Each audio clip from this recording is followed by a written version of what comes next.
No narratives for us, bro. No narratives for us. What were you gonna say about SK?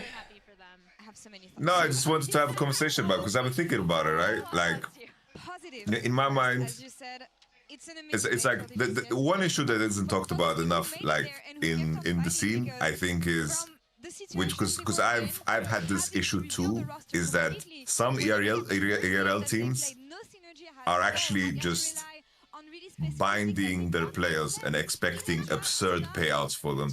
Really? Like that also like removes movability, you know?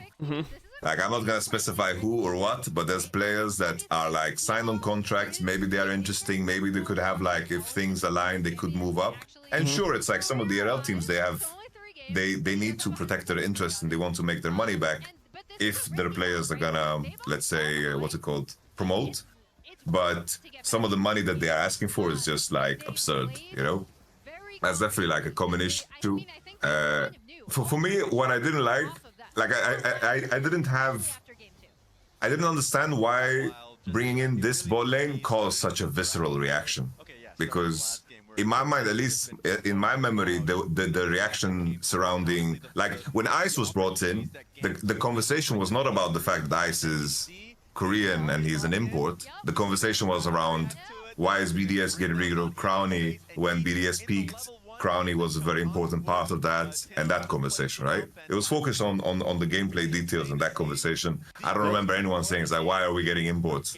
It's like, does a Korean player have to play in the RLs for a split to be okay? I mean, does that make them regional talents?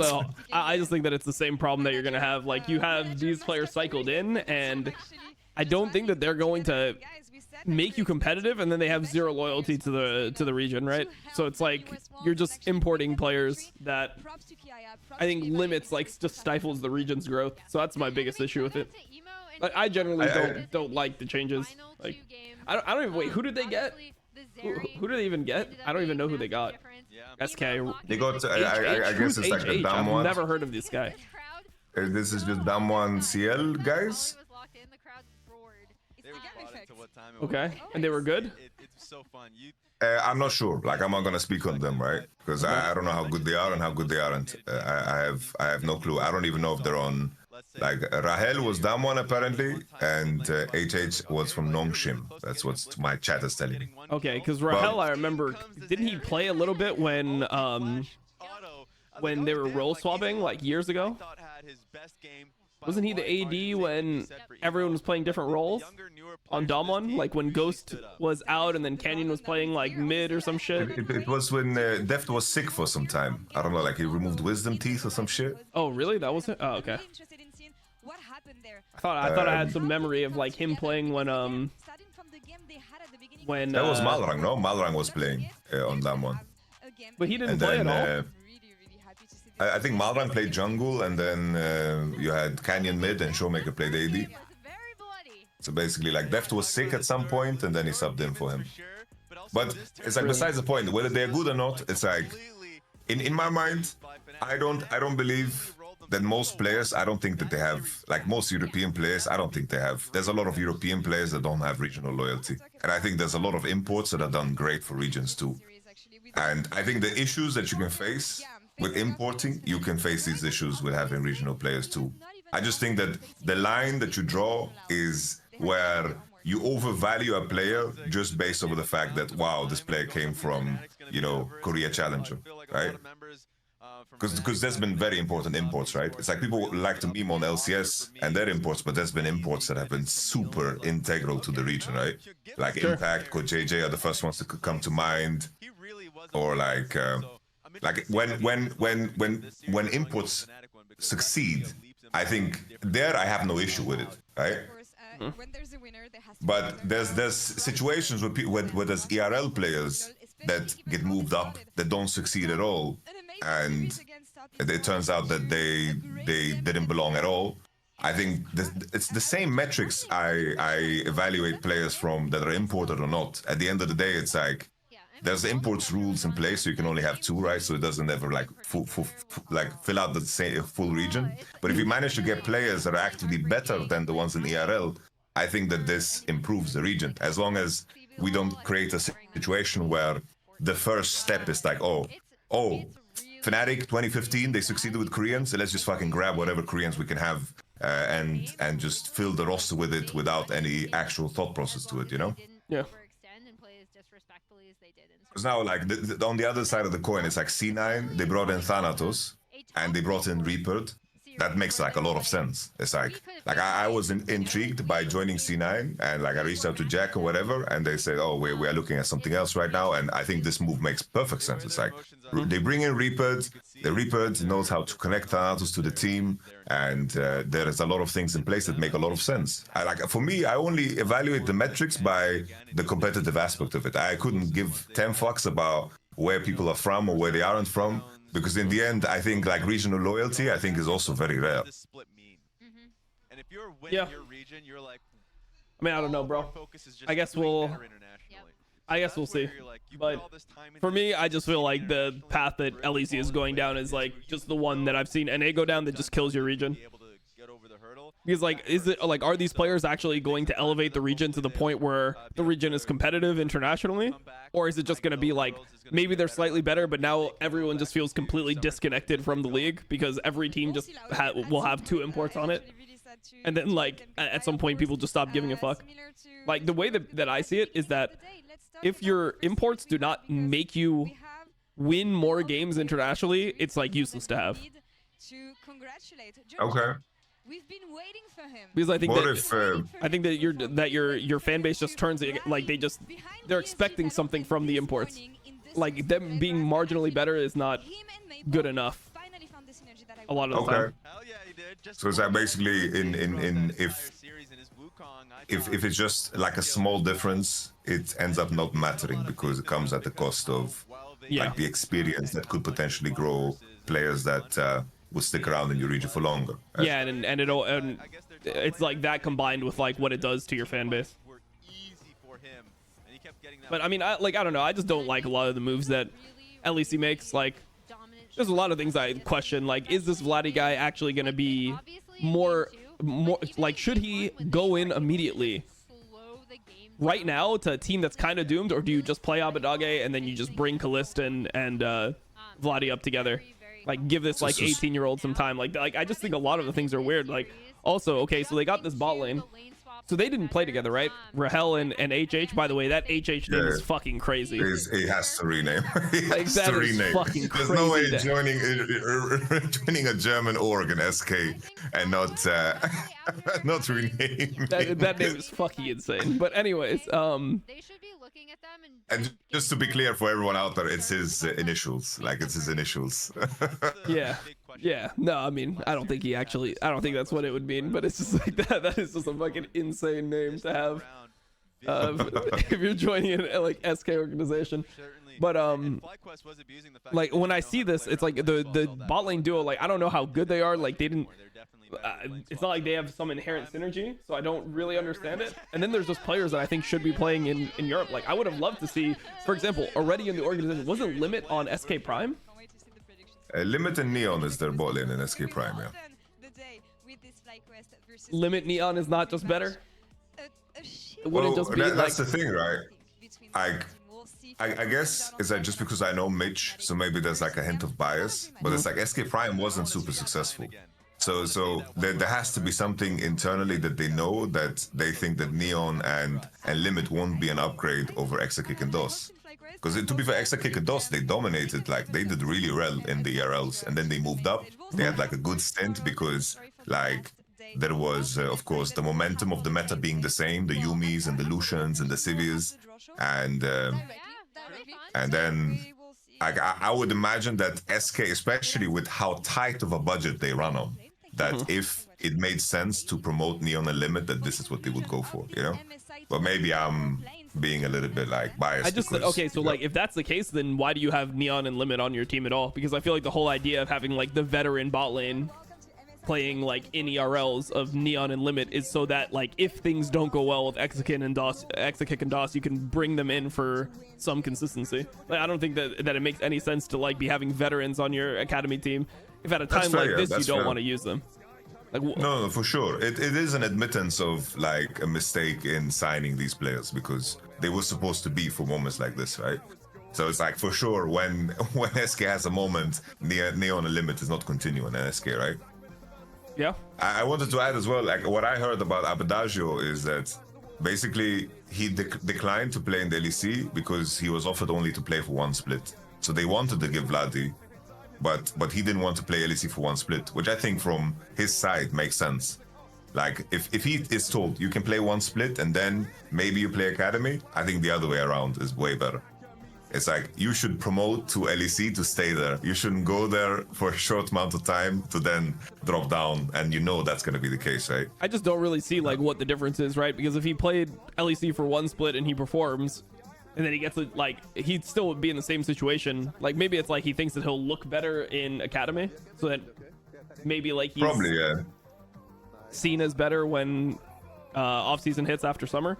But for me, I think that like for a player like him, he should just go for the take the LEC offer and then prove that you really belong there. Because if he performs again, then you can't even say it's a fluke. You can't even be like, oh well, last year he was good, but it was just one split. It's like he would prove, I think, that he was a consistent LEC player. Yeah, it's also like KC is facing the issues like with the roster they built. It's like everyone on the roster is a mercenary. It's like either it was a player that they signed before the year, or it was like a player that is just ready to play on minimum, right? Yeah. That's how I imagine, like from Abadaga's perspective, Closer, even Kana, like these guys were scrambling, right?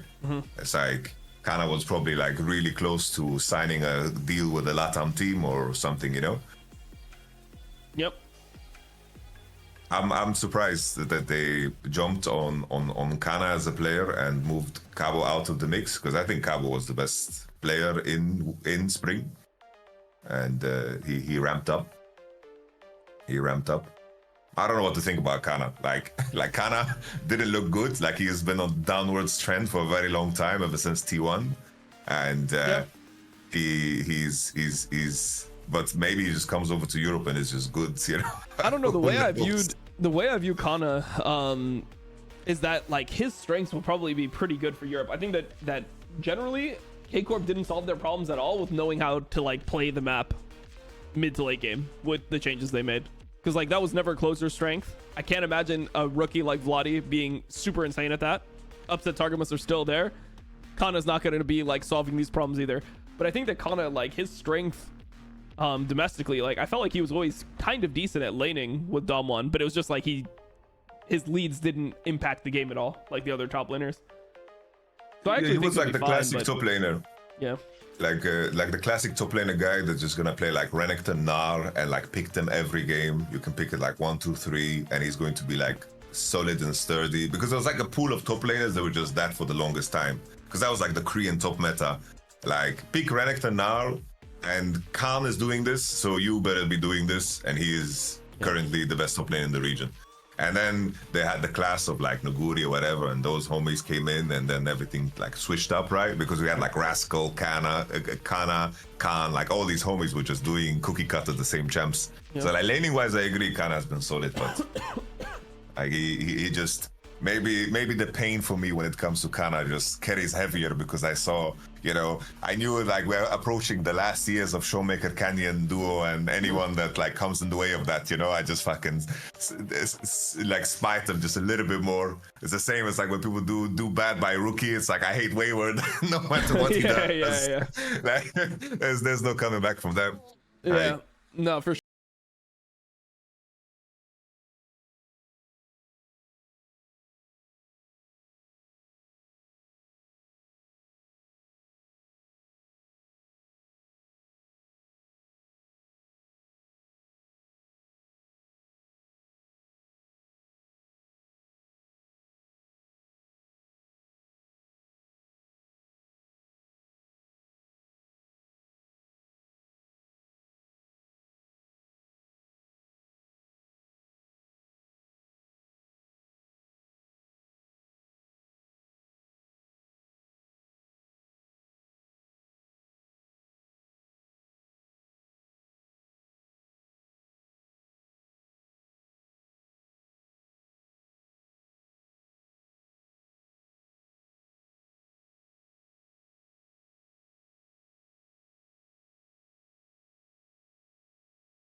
the fact like Wonder played one split out of the entire year last year, a player of Wonder's caliber, and then when they come back, it hurts them, right? Like Crownie wasn't here. We've had Upset who didn't play a split when he was like really fucking good in 2020 at the end of 2022 when he was like one of the best ADs. He didn't get to play a split. Whippo sat out the year. Jizuke like is not there. Like Abadage plays definitely at an LEC level at least. Like he's not playing. You have Niski sat out too one split. Niski sat out a split. Limit looked serviceable. He's out. I feel like this is just too common of a trend. I would have liked to see a continuation of Leader, for example, after last year. Yeah. Leader too, yeah. Yep. Like who else sitting on that out team? A split. Like, come on. Like Kobe probably had more in him too, I think. Nemesis. Nemesis is like by his own choice, right? But like I understand to some degree too, right? It's like there's just a disconnect in terms of which teams he could join and which teams he would feel worth to join, because honestly, why would he give up what he's built up, right? So I see his position. Alfari is one that pieced out too, right? Yeah, Trimby didn't play a split. Kaiser played his best split in like years, then he doesn't play anymore. Yeah. Odo is now sitting out in favor of the Antonio. Like, I can't imagine that being good. Like, I don't think Odo was playing well, but I can't imagine the Antonio smurfing, but I guess we'll see. As a Mercer is also another player, that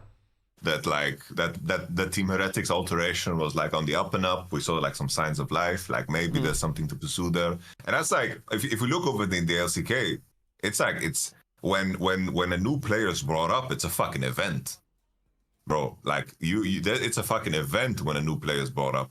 Yeah. And even then, it's like a player that is as hyped up as the jungler of Dama. What's his name?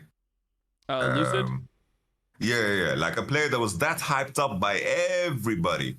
Like even like he didn't fucking perform for the longest time before like some Lee games came in and so forth. It's like LCK is maybe on the opposite end where they're like giga careful about moving players up, right?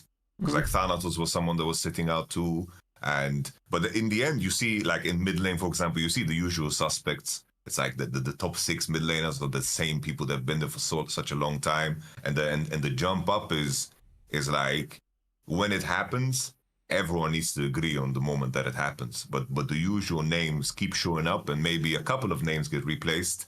So I fully agree on that notion. I think that's probably the biggest problem that the LEC is facing, that there's too many names that should be playing that would level up everyone around them, Yeah, for sure.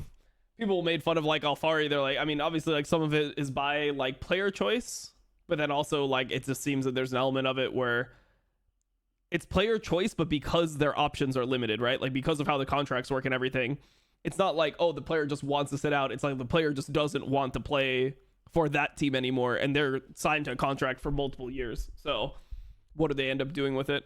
Which I guess most people face, but it seems like the issue is like, yeah, like Alfari is one that I think about. Like Alfari was not good for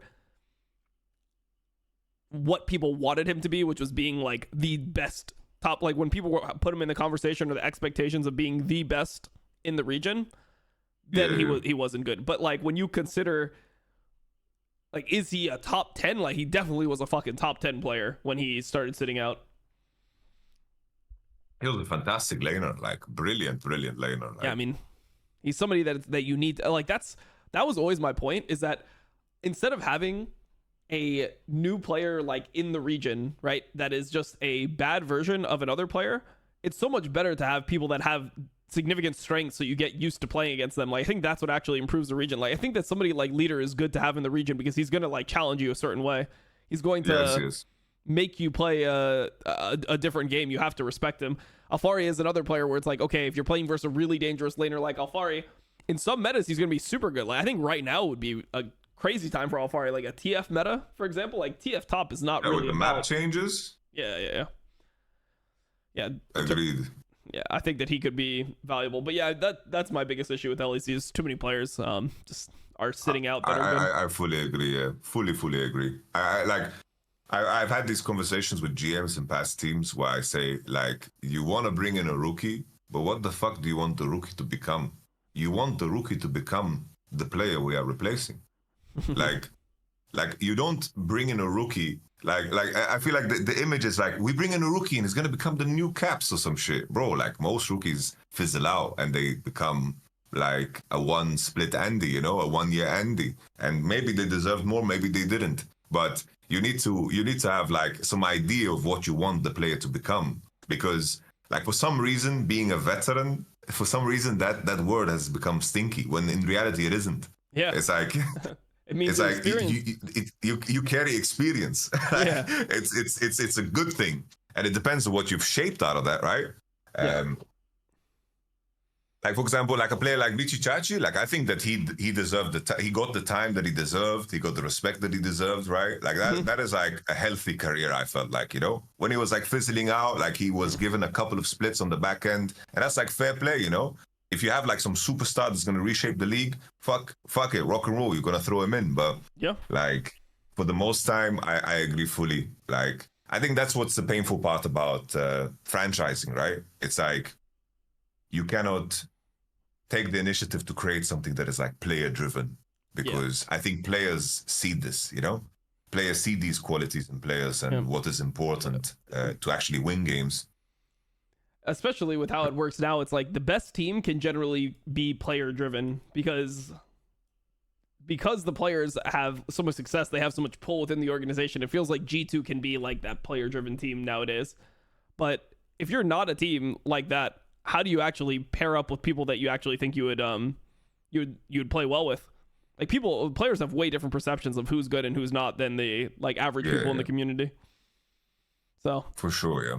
Oh shit, I'm just watching Yamato stream, and he just went to my stream watching Yamato stream. I have him on mute though, bro. I'm just watching some gameplay in the background while we fucking talk. Now I got caught. Now I'm just going on TF Blade stream. I'm just going to a different stream. Nice. Bro, just because we're talking, so like, I might as well just have something on instead of just staring at the MSI void, you know? I was entering too much of the unknown. I also have the unknown. I need to click some unknown. I'm going to put this cat TV on. No, it's like, God bless. Like, SK should have made some changes, right? Like, I think everyone agrees with that, you know? But I don't know. It's like, the players that come to mind, right? It's like Crownie could have cooked something up with Crownie. How about Crownie Limit, bro? Like, they played together before. They were solid. Like, both of them looked like definitely LEC level last year. Maybe there's something to cook there, you know, like maybe they thought that the issue was support, and then they figured out, look, we take this support guy, he's really good, but then we need to have like some, you know, we need to combine like the double Korean action here. Like I'm trying to like reason. I don't know how good that ball lane is. Like I like that would be the deciding factor of if I think it's good or not, right? Because looking at the track record, there's definitely been like failed imports, but even Malrang, I know you hate Malrang. Well, Malrang was a success for Rogue. No, I don't hate Malrang. I actually like Malrang. I just think he's horrible at the game, you know. But I think that he was like I do think that he like did his job as an import, because he did challenge players to improve. Like people had to get used to playing against Malrang. Yeah. It's like Huni, Rainover were like the poster boys, and then it's like. Trick as well was fucking brilliant. I thought Spirit was really, really good, but the rest of that roster was just not good. Like they were fucking rotating supports, and Gamsu just didn't seem to be like in it at all. I don't remember really where Gamsu came from. Dignitas, bro. Came from NA. Dignitas Gamsu. We had Core JJ and we had Gamsu. Yep. You know, I almost played with that team in season 5. Like there was a time where I was having like, you know, like when I was really upset with my organization because they essentially just lied to me. They told me that like, all right, we'll play with Keith McBrief. We'll give you like 2 weeks to play with Keith, and you're playing against all the top teams. And based on how you guys perform, we're going to decide on a roster. So I like put my everything into making sure that we won. And we played against like CLG TSM. We won those games in those 2 weeks. And then they were like, no, we spent too much money on Piglet. We have to put him on the team. So like when that happened, like, there was a bunch of like teams, like this was like before like poaching rules were like super like severe or whatever, you know, like it was kind of still player run in those days in season 5. And there was like a chance where I almost like I pretty much an open option to go to Dignitas, where I could play with Dignitas with like Shifter, Gamsu, Core JJ, and who was the 80 at the time? Was it Oh no, Core JJ was the AD. It was Kiwi Kid as support. Core was the AD. Yeah. Yeah, I could have played with that team because like, but then eventually like we were able to solve it. Like we ended up winning enough games where it's like the problems go away. You know, you get top 3 in the split, the problems go away. It's the best cure for any problem is winning. Yeah, you start winning, you're like, you know what, maybe we could make this work. No, for sure. But yeah, no, like I remember Gamsu from those days. He was decent. He wasn't as good as Quas. Quas was better than him for sure. The poaching thing is such a weird thing because I think it's such an archaic rule. Like I don't think it should be there at all. Like because it can't be enforced, and I think it's pointless anyway. Because I think the contracts should do the talking. Yeah, it's like so easy to circumvent fucking poaching rules because agents are free to talk to anyone they want. Yeah. I don't know if you followed like the Linkas drama situation. I followed it a little. I just thought it was like ridiculous. Like that really rubbed me the wrong way. Like when I saw how people were talking about fucking Linkus, like I saw so much like it was really bad, yeah. Like death threats and shit on a fucking like 18-year-old pro player because you think that he betrayed like you. Like I don't know. I was really off put by that. I don't know why that's considered so normalized. Like you speak against that and everyone just tells you like, bro, it's just a small section of the fan base. It's like, okay, bro, but I mean, I don't know. How small is that section of the fan base?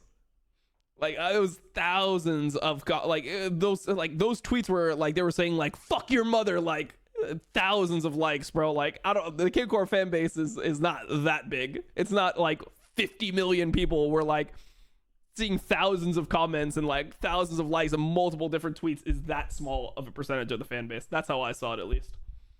I feel like also like my experiences now that it's like the French community, like they have their own like ecosystem, you know? And ever since like the translate feature of Twitter has become a thing, like everything kind of mingles itself. And I think in the past, everything was really, really like isolated, you know? Yeah. Because at least over the recent couple of years, like I knew that the Spanish fans didn't like me, but the interaction, everything is kind of melting together in a way.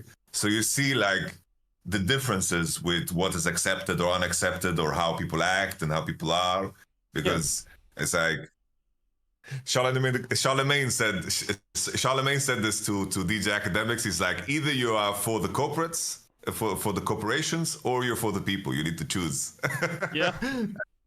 And I think it's really somewhere in between, right? It's interesting how like we get to see like how those communities interact with everything else, because I think when you're in those echo chambers of certain opinions, you become so sensitive to anything that is negative towards it, right? In a way that is unexplainable, because like the level of sensitivity is like the reaction to us doing the co-stream like was very like, what the fuck? Like we didn't according to us, like, well, by our standards, we didn't do anything bad. But, right? but that's what I don't understand is like, I don't understand how that could have been considered like so out of pocket, like our stream by that same fan base, but then like the way that they act to Linkus is like justified.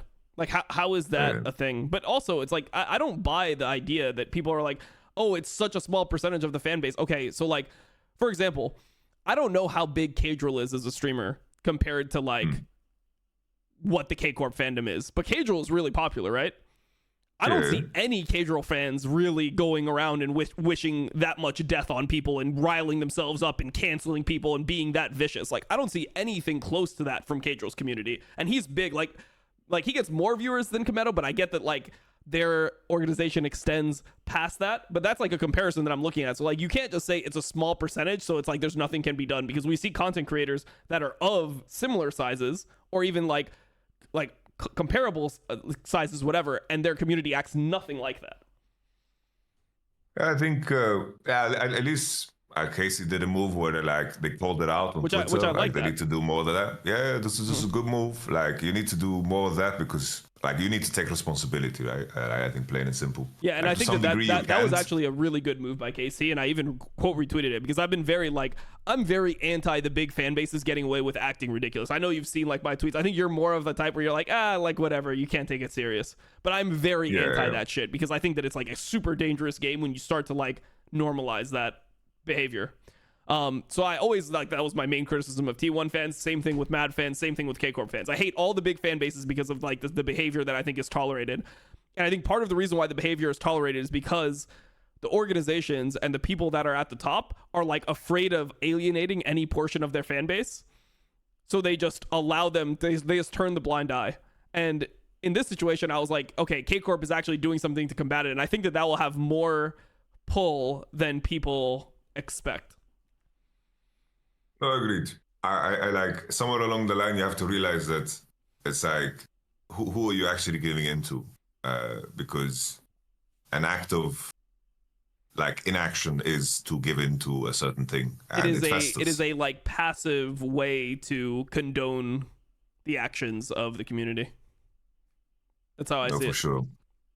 And it's like it eventually, like if you give in to certain demands, you're going to nurture that, right? Mm-hmm. It's like if I gave into every demand of like someone that wants to change who I am or whatever the fuck, like it would be it would be ridiculous. Yeah, mm-hmm. It's interesting how it's gonna play out. I was like the whole poaching thing was strange because like in terms of the timeline that was mentioned, there was the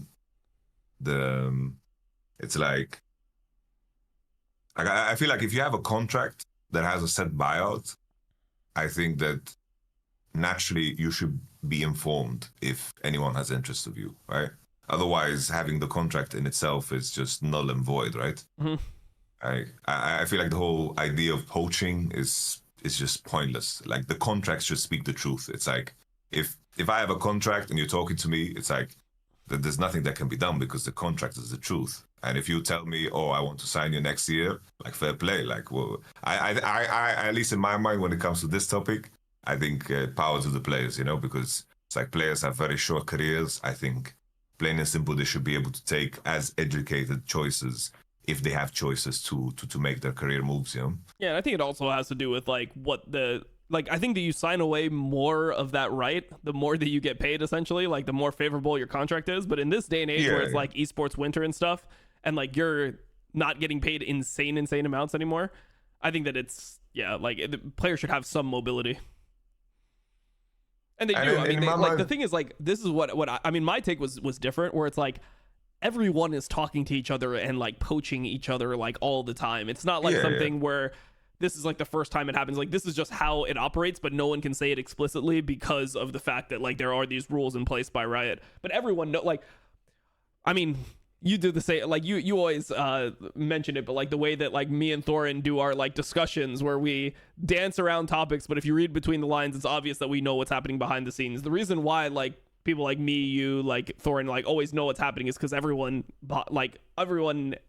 talks about it, and the idea is you just don't inform the organizations directly because there's like no point to, you know, like everyone does this. So it's one of those things where for me it shows a like ignorance by the community to be so upset about that, because that is simply just how it works. And why would it not work like that? Like imagine if you were in like a team or something, like you're telling me you would never talk to like a player that's like your friend that you potentially could play with. Like you see these players in real life, bro. Like I fucking was going out in Europe and just seeing all these players. Like, what do you think the fucking players are talking about when I'm sitting there? Like, they're like, these are the most important decisions in their life. They're gonna run it by with the people that they like are close to. For sure, yeah. Like, that's just how 100%. It works. And it would be stupid to not to. Like plain and simple. It's like the social aspect of it is crucial, and to grandstand on some morality is in my opinion like a mistake, because no org is gonna do that for you. Like 100%. And I would think an organization is stupid if they don't.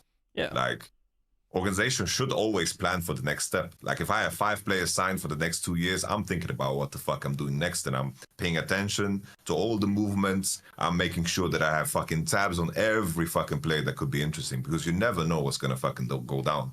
Mm-hmm. And in the end, it's like it would be selfish of me to be loyal to one player, because I need to be loyal to the success of the team. That is the job, right? Mm-hmm. So So it's like it goes both ways, and everyone is incentivized to protect themselves, and they should. I think like your plan is simple. Like you're trolling if you're not. It's sad because the whole Linka story could have been like a good story. It's like Arthur made the post, right, where he said, we signed Linkas knowing his relationship with Vitality.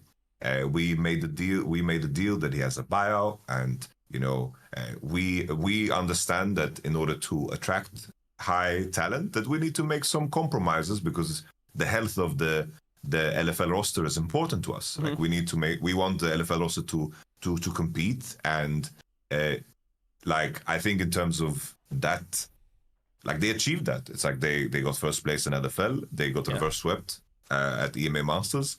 Fucking happens. But the story of Linkas here, like both should be very happy with what they achieved here.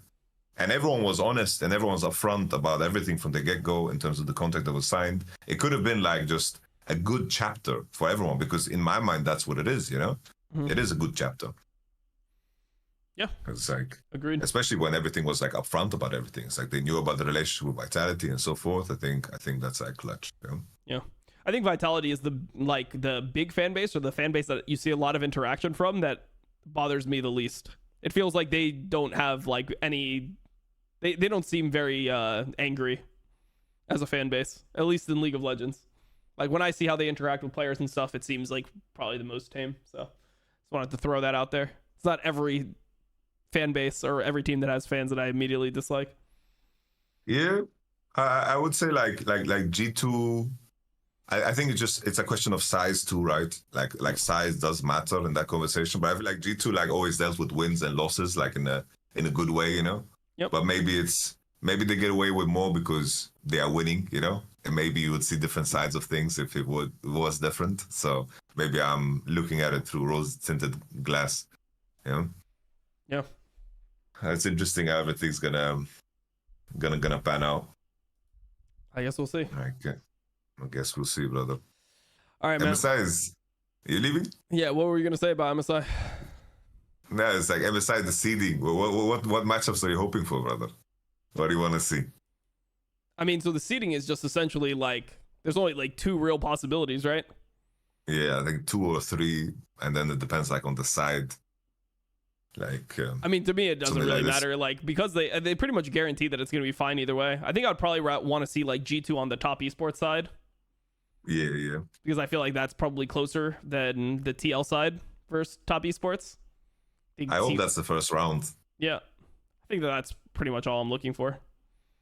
Just a G2 top esports and then a little Billy T1 in the first round. Yeah, I'm down with that. That would be. That would be. That is the final thing I wanted to sort of speak to you about, but I don't know. Like we talked about it a little bit. I don't know how deep you are into the Kendrick Cole thing.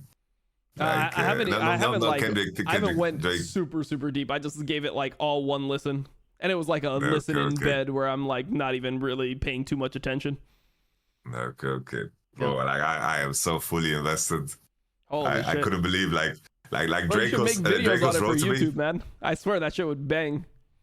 Maybe I should, yeah. Like I was thinking about, I wanted, like I love reactors like music clips or whatever the fuck. I was thinking of just making like a separate channel, you know, and like work on something as a hobby. I think that's gonna be the move. Yeah, I think that I got to do something like that as well. Like talk about basketball and some of my like passions and stuff, because I think right now like I just have way more interest in YouTube than I have in streaming personally.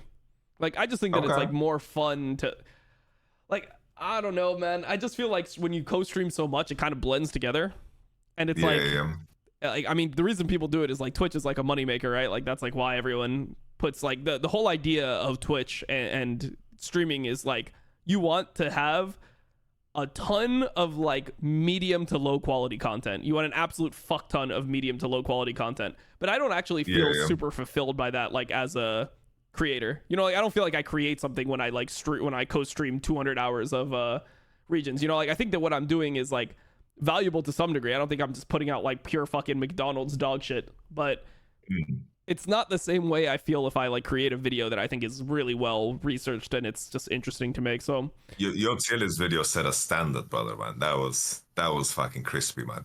I mean, I know it's That not was good worth shit. it to do that in the long run, but it's like something that I just needed to, like, I don't know, bro. I was out of the streaming mindset for a little bit, so we'll see, bro. We got the Shy video coming out, but I want to invest more into like, creating YouTube content in general. I just think that it's more mentally stimulating. Yeah. No, I can definitely like I did like 2 different videos. Like one was kind of silly, but it was really fun to do. Where like I took a joke approach to just like rating MSI tier lists, which is like it's silly, but it's like new enough that it was really fun to do. You know? Yeah. Like, Dude, you made that before I released mine, right? Yes. Oh shit. I wanted to But see someone how you asked me rated where I my would tier put list. you would be S plus, bro. Like you would be, bro. You had by far the best. It's like I think like I was wrestling with putting top esports like 1 tier down because I left a space there. That was like in terms of your placements, I think they made like perfect sense to me. And then like how you executed it was just like gorgeous, you know. Thank you, bro. I appreciate that. Because I like do I pulled up like fucking Game of Legends and shit like like I fucking you know I'm like freestyling it like I do it like the Ludwig way, you know, like the Ludwig, like he does like these fucking breakdowns of shit and he has like just tabs that he like closes in order of how he has prepared them. I basically just do this shit, you know, bro. It's like the easiest way because there's no editing. I bet you this is not a surprise to you, but I am such a Ludwig hater. I've been following, really? so I watch like all those like guys like a little bit, like Moist Critical, Ludwig, like all the people that do the reacts. Yeah. I find Ludwig so spineless, man. I can't stand him. Yeah. He seems like such fair. a like. He seems like such like a cloud chaser to me, like where he just cares about his viewership and his image over everything. He's a fence sitter for sure. Yeah, and I you know, like you know how I am, right? I don't have much tolerance for that type of stuff. No, I'm with you. And to make it perfectly clear, I don't watch Ludwig. It was like when the channel was like, it was like a good way of keeping up with news. But like I've had like moments in time. It's like there was like a 3-month block where I was watching a lot of Asmongold. And then at some I'm point, watching a lot of Asmon. I like Asmon, man. I really do like Asmongold. I got invited, actually. Wait, I didn't even say this. I got invited to go on his podcast, his like steak and eggs with like Emerald Tectone him. I'm probably gonna do that, bro. I'm probably gonna pull up. Really? Yeah. Okay. Just show up there randomly. It's gonna be weird as fuck, but you know why not? I think like Asmon says a lot of dumb shit, but that's okay. But yeah, but he believes what he says. I don't think he says shit that he doesn't believe. So like that's what I respect about somebody. Like for me, there's a lot of people that every time they make a take, right, or they say something publicly, they just look first at the way the wind is blowing and see the public reaction, and then they become the first content creator that sides with the public in order to just like gain all the like, because people don't really care about new opinions. People just want their opinions to be echoed by somebody that has status. So whenever I see that with somebody, it's like almost an instant like I just value you less as a creator, because to me it's like you're not offering anything new. You're just giving people what they want, if that makes sense. I think the tricky thing, right, is that it's like I feel like some creators are moving away from like the idea that you can change your mind where new information comes about. 100%. And they want to say the thing that fits with where the wind blows. Mm-hmm. Like for on my end, if there's something that is happening and something is fucking blowing up and is loud, if I don't know about the subject and I haven't done my own research, I shut the fuck up. Yep. And there's been many moments where like shit goes fucking wild, and then there's like an opinion, and then you see like everyone suddenly fucking wants to be involved in that opinion, you know? Yeah. And everyone jumps in, yeah? Well, I mean, that was my whole beef with the double lift thing, right? That was the whole reason I made that video, is I'm like, bro, like you're not doing any of your due diligence. You're just like throwing shit out there and seeing what sticks. And like, I mean, even like the thing, like, I mean, for him, if you go by his own words, like he thinks that Jackie Love and Mako losing to like Jun and or Jackie Love and Mako beating Jun and Noah was a surprise, and that like Noah and Jun should have been the better bot lane. Like that's how he presented it when he made his tier list. Like that to me is just like such like an irresponsible opinion, I guess, is the way I view it. People are too afraid to accept that you can change your mind when there's new information, and also people are afraid to say they don't fucking know. Like it's okay. Well, I mean, it's fucking okay to know. I think also like I see people like trying to protect themselves in a way from backlash. Like they will do analysis, right? Like in League, one thing that I've been trying to actively combat against is people will do analysis, and then if the results of the tournament are not in line with what the analysis was pre-tournament, they say that their analysis was wrong, and they're like, I'm taking it out here. Yeah. Like, I apologize, I was wrong. Like, you showed us up. Like, I saw it a ton with Mad Lions. Like, the people that were, like, apologizing to Mad Lions. It's like, dude, just because, like, you believed something and it didn't end up happening, like, that should be independent. Like, when I make my tier list video, for example, I am trying to set a standard for people to compare it to, because in competition, there's obviously variance of performance, and the variance of performance compared to like what I thought going into the tournament will dictate like who I believe underperformed, overperformed. Like that's a whole interesting discussion to have. And when you make it as like the analysis that you do before a tournament is only just a prediction, and if what you thought before the tournament doesn't happen, then you're just wrong. To me, it's like it really just like makes the analysis lose value. And there's times where like upsets are crazy stories, and there's times where like the community is willing to call something an upset, or times where the community is willing to like grasp this. Like for example, when DRX won Worlds, there was not that many people that like were saying, oh, everyone's an idiot because no one had DRX winning Worlds, which is something that I've actually seen like recently. For example, when I had JDG as the favorite coming, one thing I've got a ton of shit for was having JDG be the favorite coming into 2023 Worlds and not T1, where I think that that's like a completely defensible and normal take. But for some reason, people were really offended by that. People were like, how did you think JDG was like the best team coming into that tournament? And I think that the story is actually that T1 didn't look like the best team coming into the tournament, and they were able to like play champions and adapt and like kind of create their own meta and index into that and become really good at it and win Worlds through that. And that was the story, that they were able to level up by understanding like how they play. But I feel like that was just something that was like unwinnable. You know, it was just like T1's the best. Like, no, anyone who didn't say T1 was the best is an idiot. But it's like no one had, like, I didn't see anyone actually have T1 winning that tournament out of all the respectable analysts. I'm pretty sure most people had either like JDG or Gen G, because Gen G clapped T1 domestically, and JDG was the best team up until that point during the year. So I feel like there's something that I'm trying to fight against that feels unwinnable, where you try to like separate pre-tournament analysis and like takes on things from the results and try to like make that a right or wrong thing. Like, oh, like for example, right? Here's a way that I put it. I bet on League of Legends games. I don't create my tier list pre-tournament and then only bet like in order of my tier list. Like based on what happens in the games, based off like how things progress in the tournament, I will change my bets. If I just only bet based off my fucking tier list, I'd probably lose money. The reason I win money is because I like find angles where I look at a line and I think that like, oh, this team is actually now favored regardless of what people thought beforehand. You know, like that's the whole idea.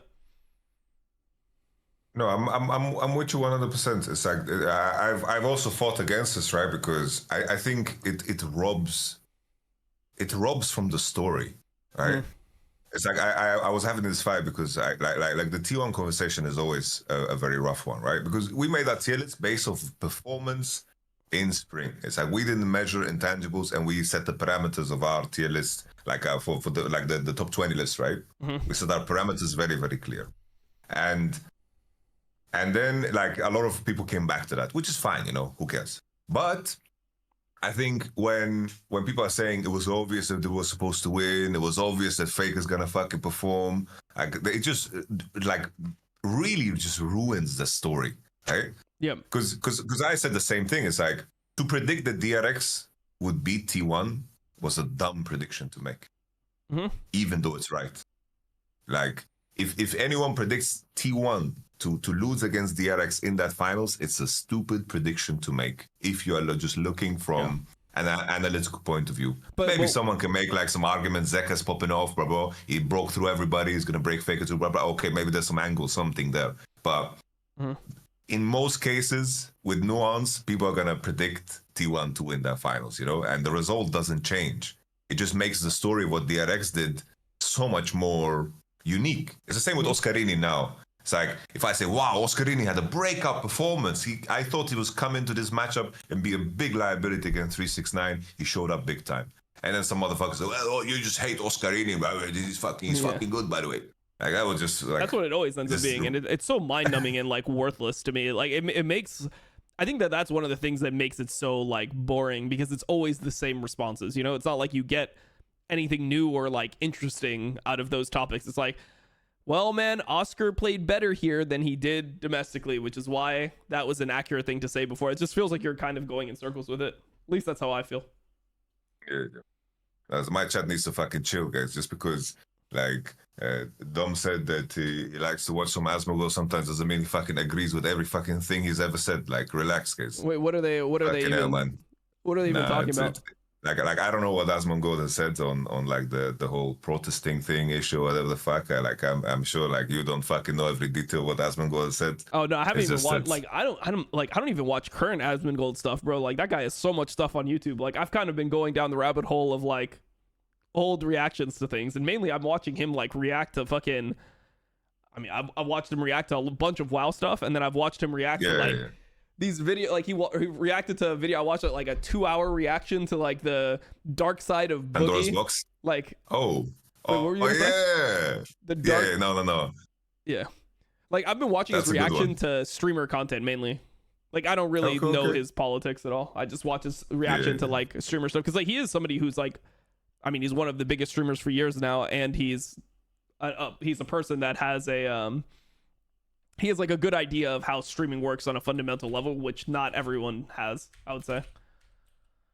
I think that I watched him, like I liked his WoW content too. Like there's this series, this guy called like does like Pandora's Box. It's like how Blizzard went to shit, and it's like a 3-hour documentary about how Blizzard ruined themselves. Like I love that type of shit, you know, like those deep dives, those deep like documentaries. Like I watched Asmongold during his time where he covered the Pirates of the Caribbean. What's his name? Jack Sparrow versus Aquababe.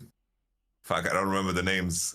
that's when I consume this content, and then it's like the reactions to the big documentaries.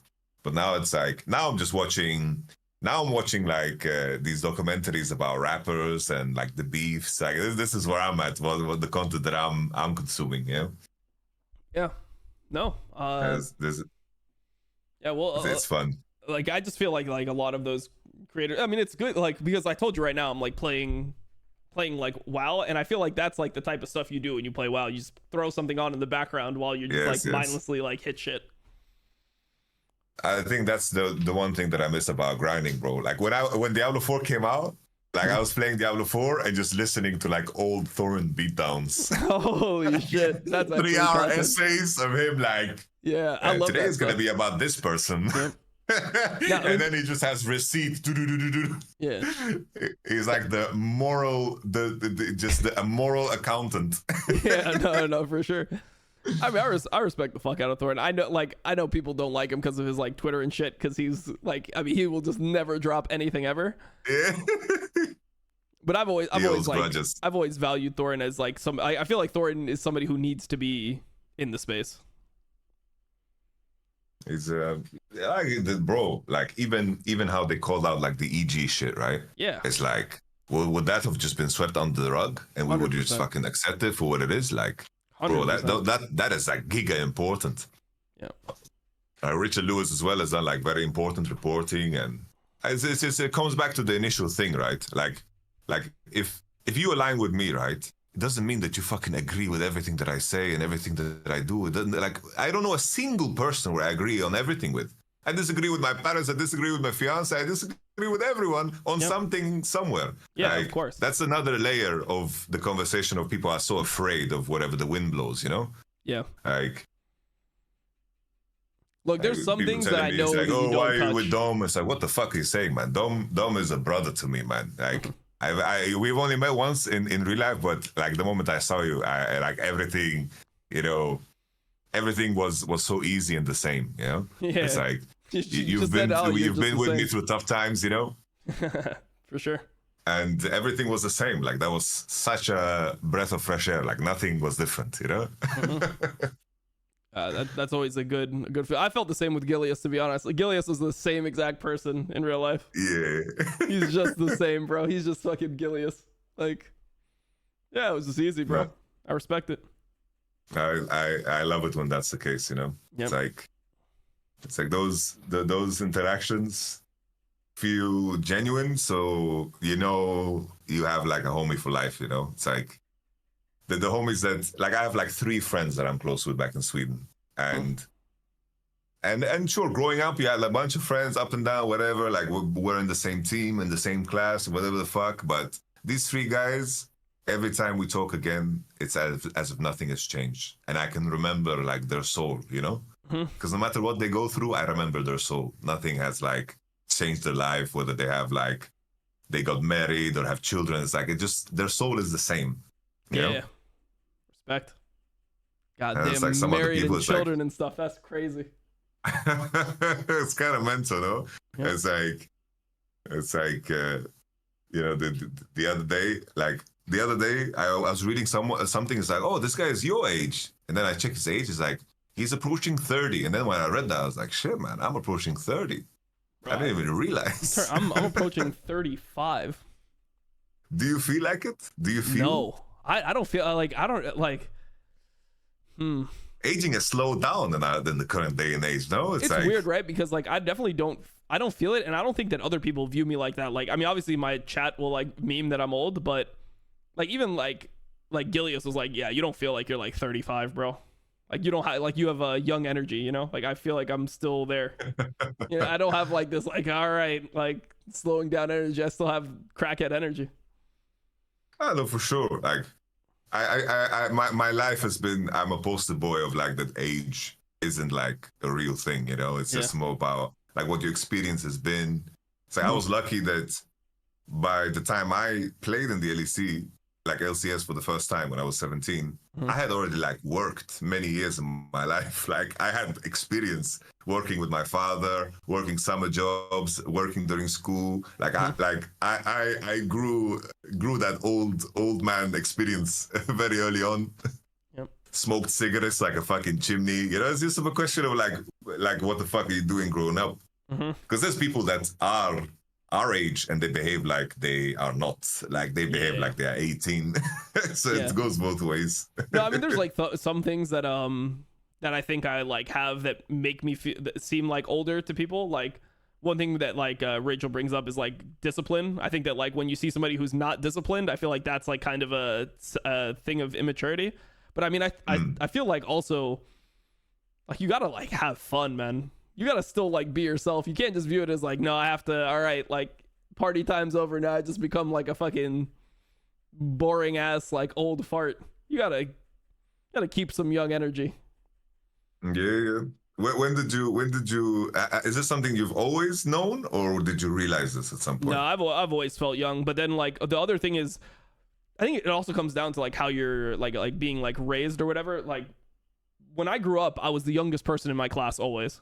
Because like when I was on the cutoff, so the way it works in America, I think the way it works in Europe, right, is the cutoff for schooling is like the like calendar year, right? So it's like based on, are you born in like Pretty December much, or January, right?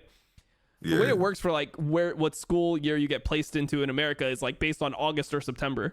So if you're an August birthday, like generally you're going to be in the like higher grade. Because like they'll just move, I guess what they'll do is they'll hold you back so that you're more in line with people your age or like one of the oldest ones in your class. When I was a kid, they pushed me up by 1 year, so I was always the youngest kid in my class, like always. Like when I went to college, I was 17, for example.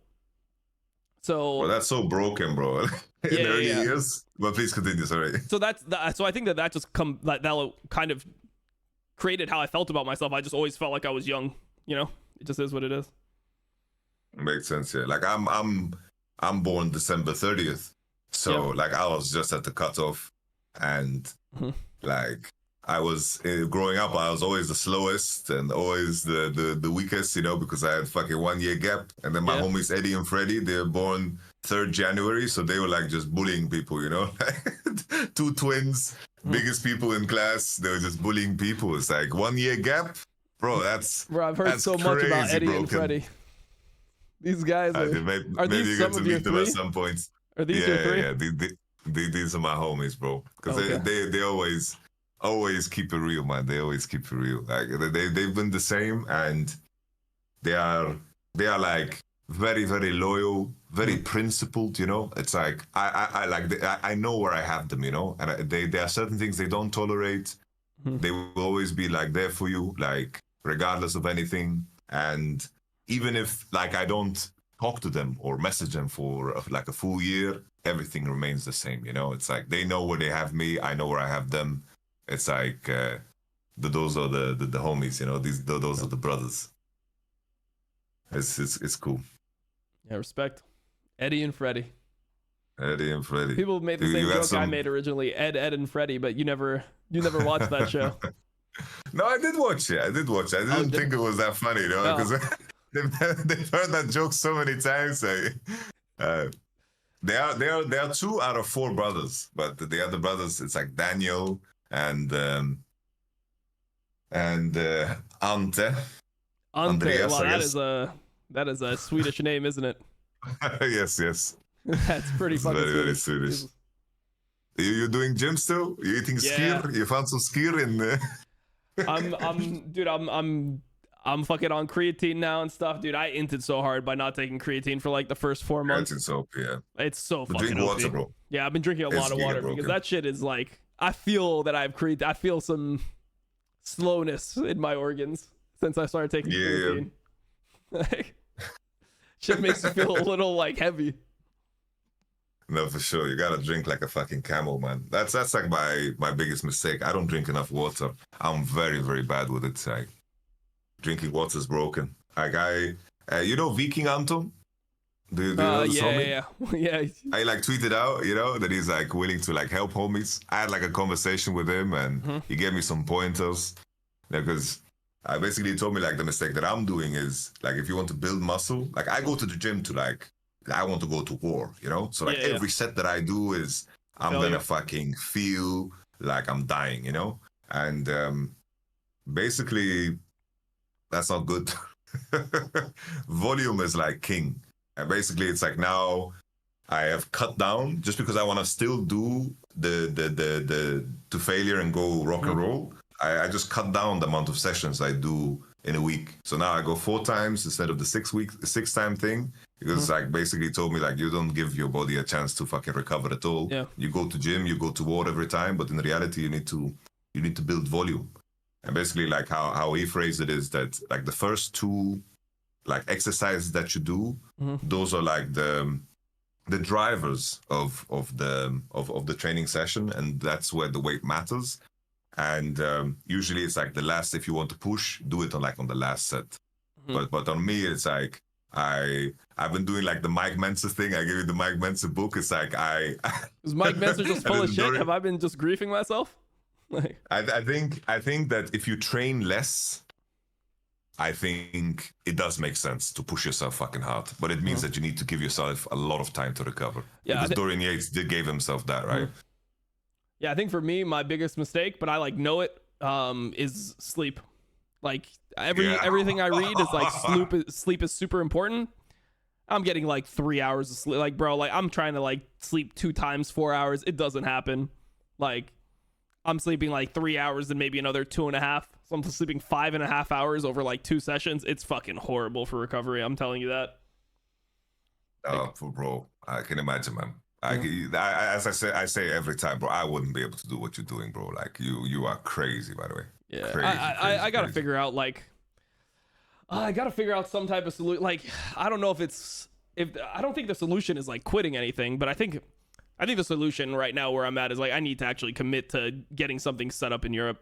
I need to just not be in this region. Like, also, if you think about it, there is no one who ends up becoming a big co-streamer or like starts co-streaming and they do it from America. Like there's no LPL, LCK co-streamers that do it from America. You see like people pop up, right? Like you see, you know, Mid B starts co-streaming that, like you start you started co-streaming Gilius, like, you know, Jack does a little bit, fucking just everyone, you know, like everyone is doing LPL and LCK. No one does it from America. It's too fucked up. Yeah. It's giga fucked up, man. Like, Yeah. I did Worlds when it was in Europe, and I was an analyst desk in America, and we had like fucking 3 a.m., 4 a.m. call times. But that was like just all-nighter angle into Sunday morning football, eat big burger, into sleep, and then wake up at like 10 Well, you 10 watch p.m. Sunday morning football? I think it was a Sunday morning. Like it was just like we went to these like in the West bars. Coast. Like we went to these type of bars, you know, where they just serve food and like just every TV screen and just has a bunch of shit.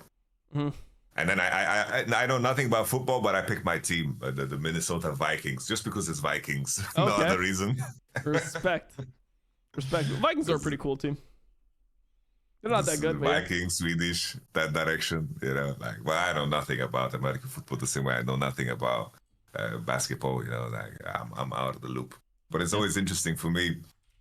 It's I don't know if I told you the story, but it's like I told you about Joel Abati, the guy who we had as a performance coach in Vitality, right? The guy who was like world champion. Like he won the Olympics, he won like the hardest league in handball, and I don't give a fuck about handball, but when he told me the stories and like the passion and how they work together, it's like the aspect of humanity. Whenever you see that come through in anything, it's always interesting to me, whether it's like fucking blacksmithing or handball or some sport I don't give a shit about. It's always so easy to just get lost in pursuing new information. Yeah, I mean, for me, I love anything competitive. Like I tell people about it. I mean, it's part of the reason why I like competitive league. But if you watch two people that are extremely trained at something, or just two teams that are extremely trained at something, do something at a super high level, just seeing the intricacies of competition has always been like just one of the most interesting things to me, period, in life. So anything like that, I can get into it, you know? Just fun. Agreed, yeah. It was funny because like he was in handball, and then it's like the Astralis owner, right? Casper, he's like handball legend, and he was like, "Yeah, I fucked this guy up. Like he was fucking easy food, bro." Like, it was pretty fucking badass. Yeah, handball legend, Jesus. Fucking handball legend, man. So, holy fuck.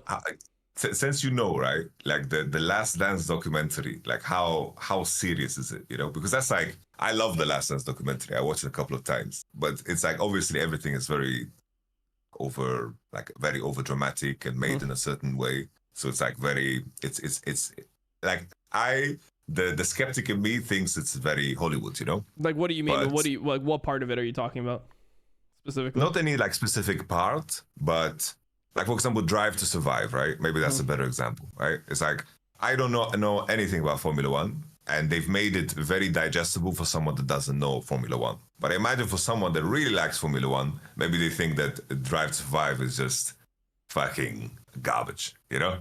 Yeah.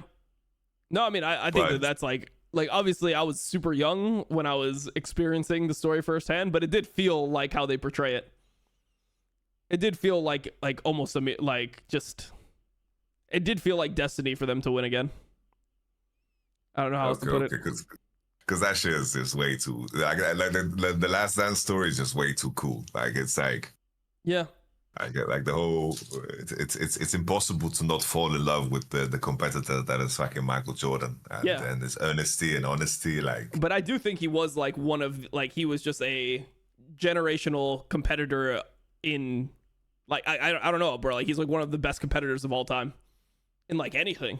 Like I think he's actually just that. I mean, it's hard to not see him like that. That's one thing is like when you notice the Jordan versus LeBron conversation, there's very few people who have watched Michael Jordan's career live that like even experience any part of it, you know, that are on the side of LeBron being the GOAT after, because LeBron didn't have that like he didn't want to murder you and like fucking rip your bones out and just fucking like just leave you dead dying on the fucking court the way Michael did.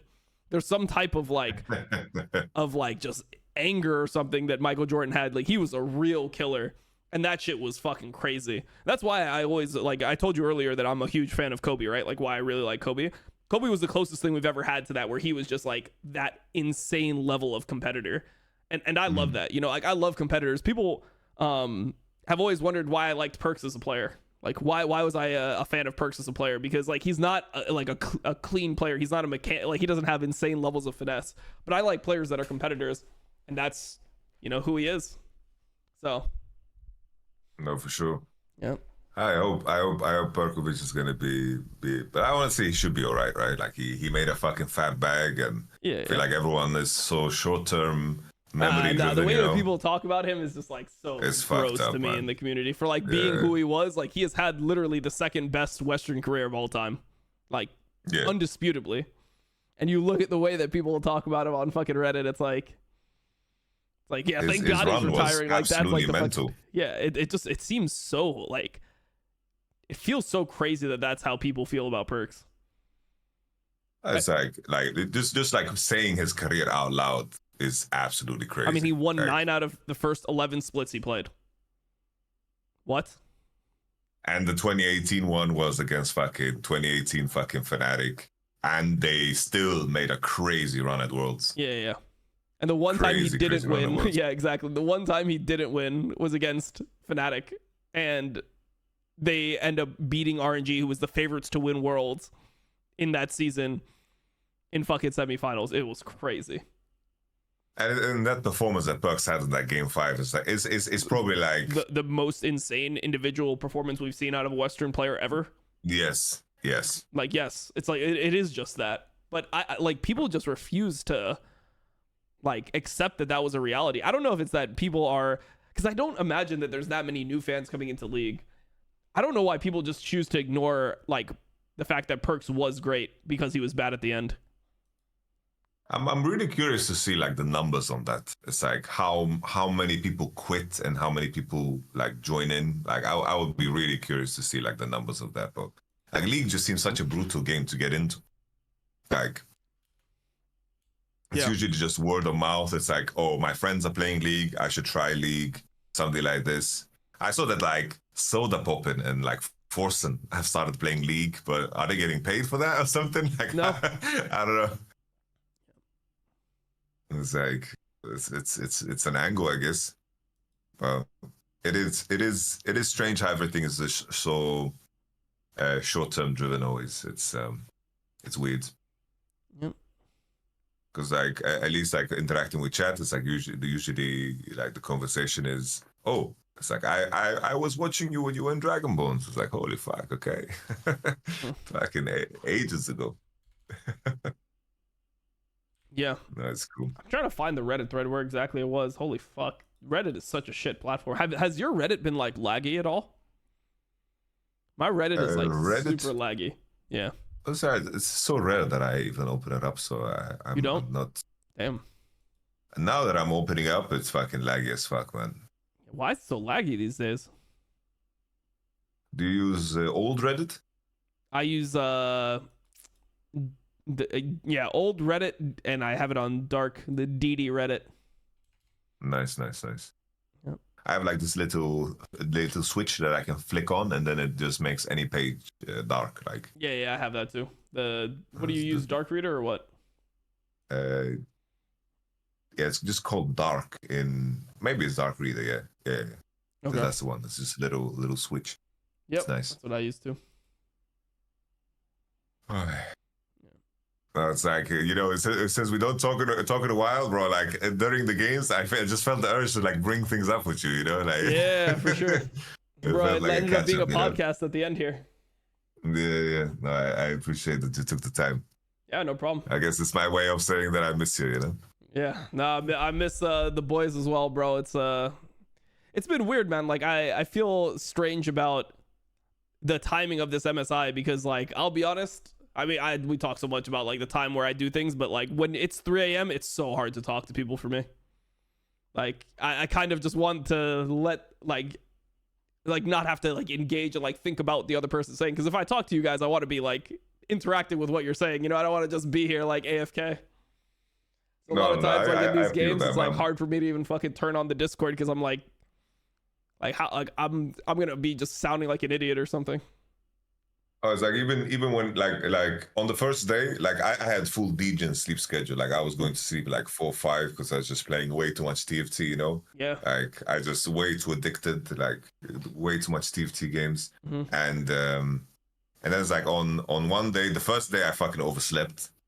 And then on the second day, like I fell asleep at like 5 a.m. And then I'm like on 3-4 hours, bro. Like I can barely get like words out. It's like sometimes I'm talking, I'm trying to say a sentence. It's hard to speak. It's really fucking hard to speak. That's so crazy, bro. No, it's I mean, look, like I did like I knew it was gonna be bad, right? And I've done this for years, so I did like preparation, man. Like 4 or 5 days out, I started going to I started waking up like, because I was waking up normally if I'm just by myself, I'll go to sleep 2-3 a.m. wake up like 8-9.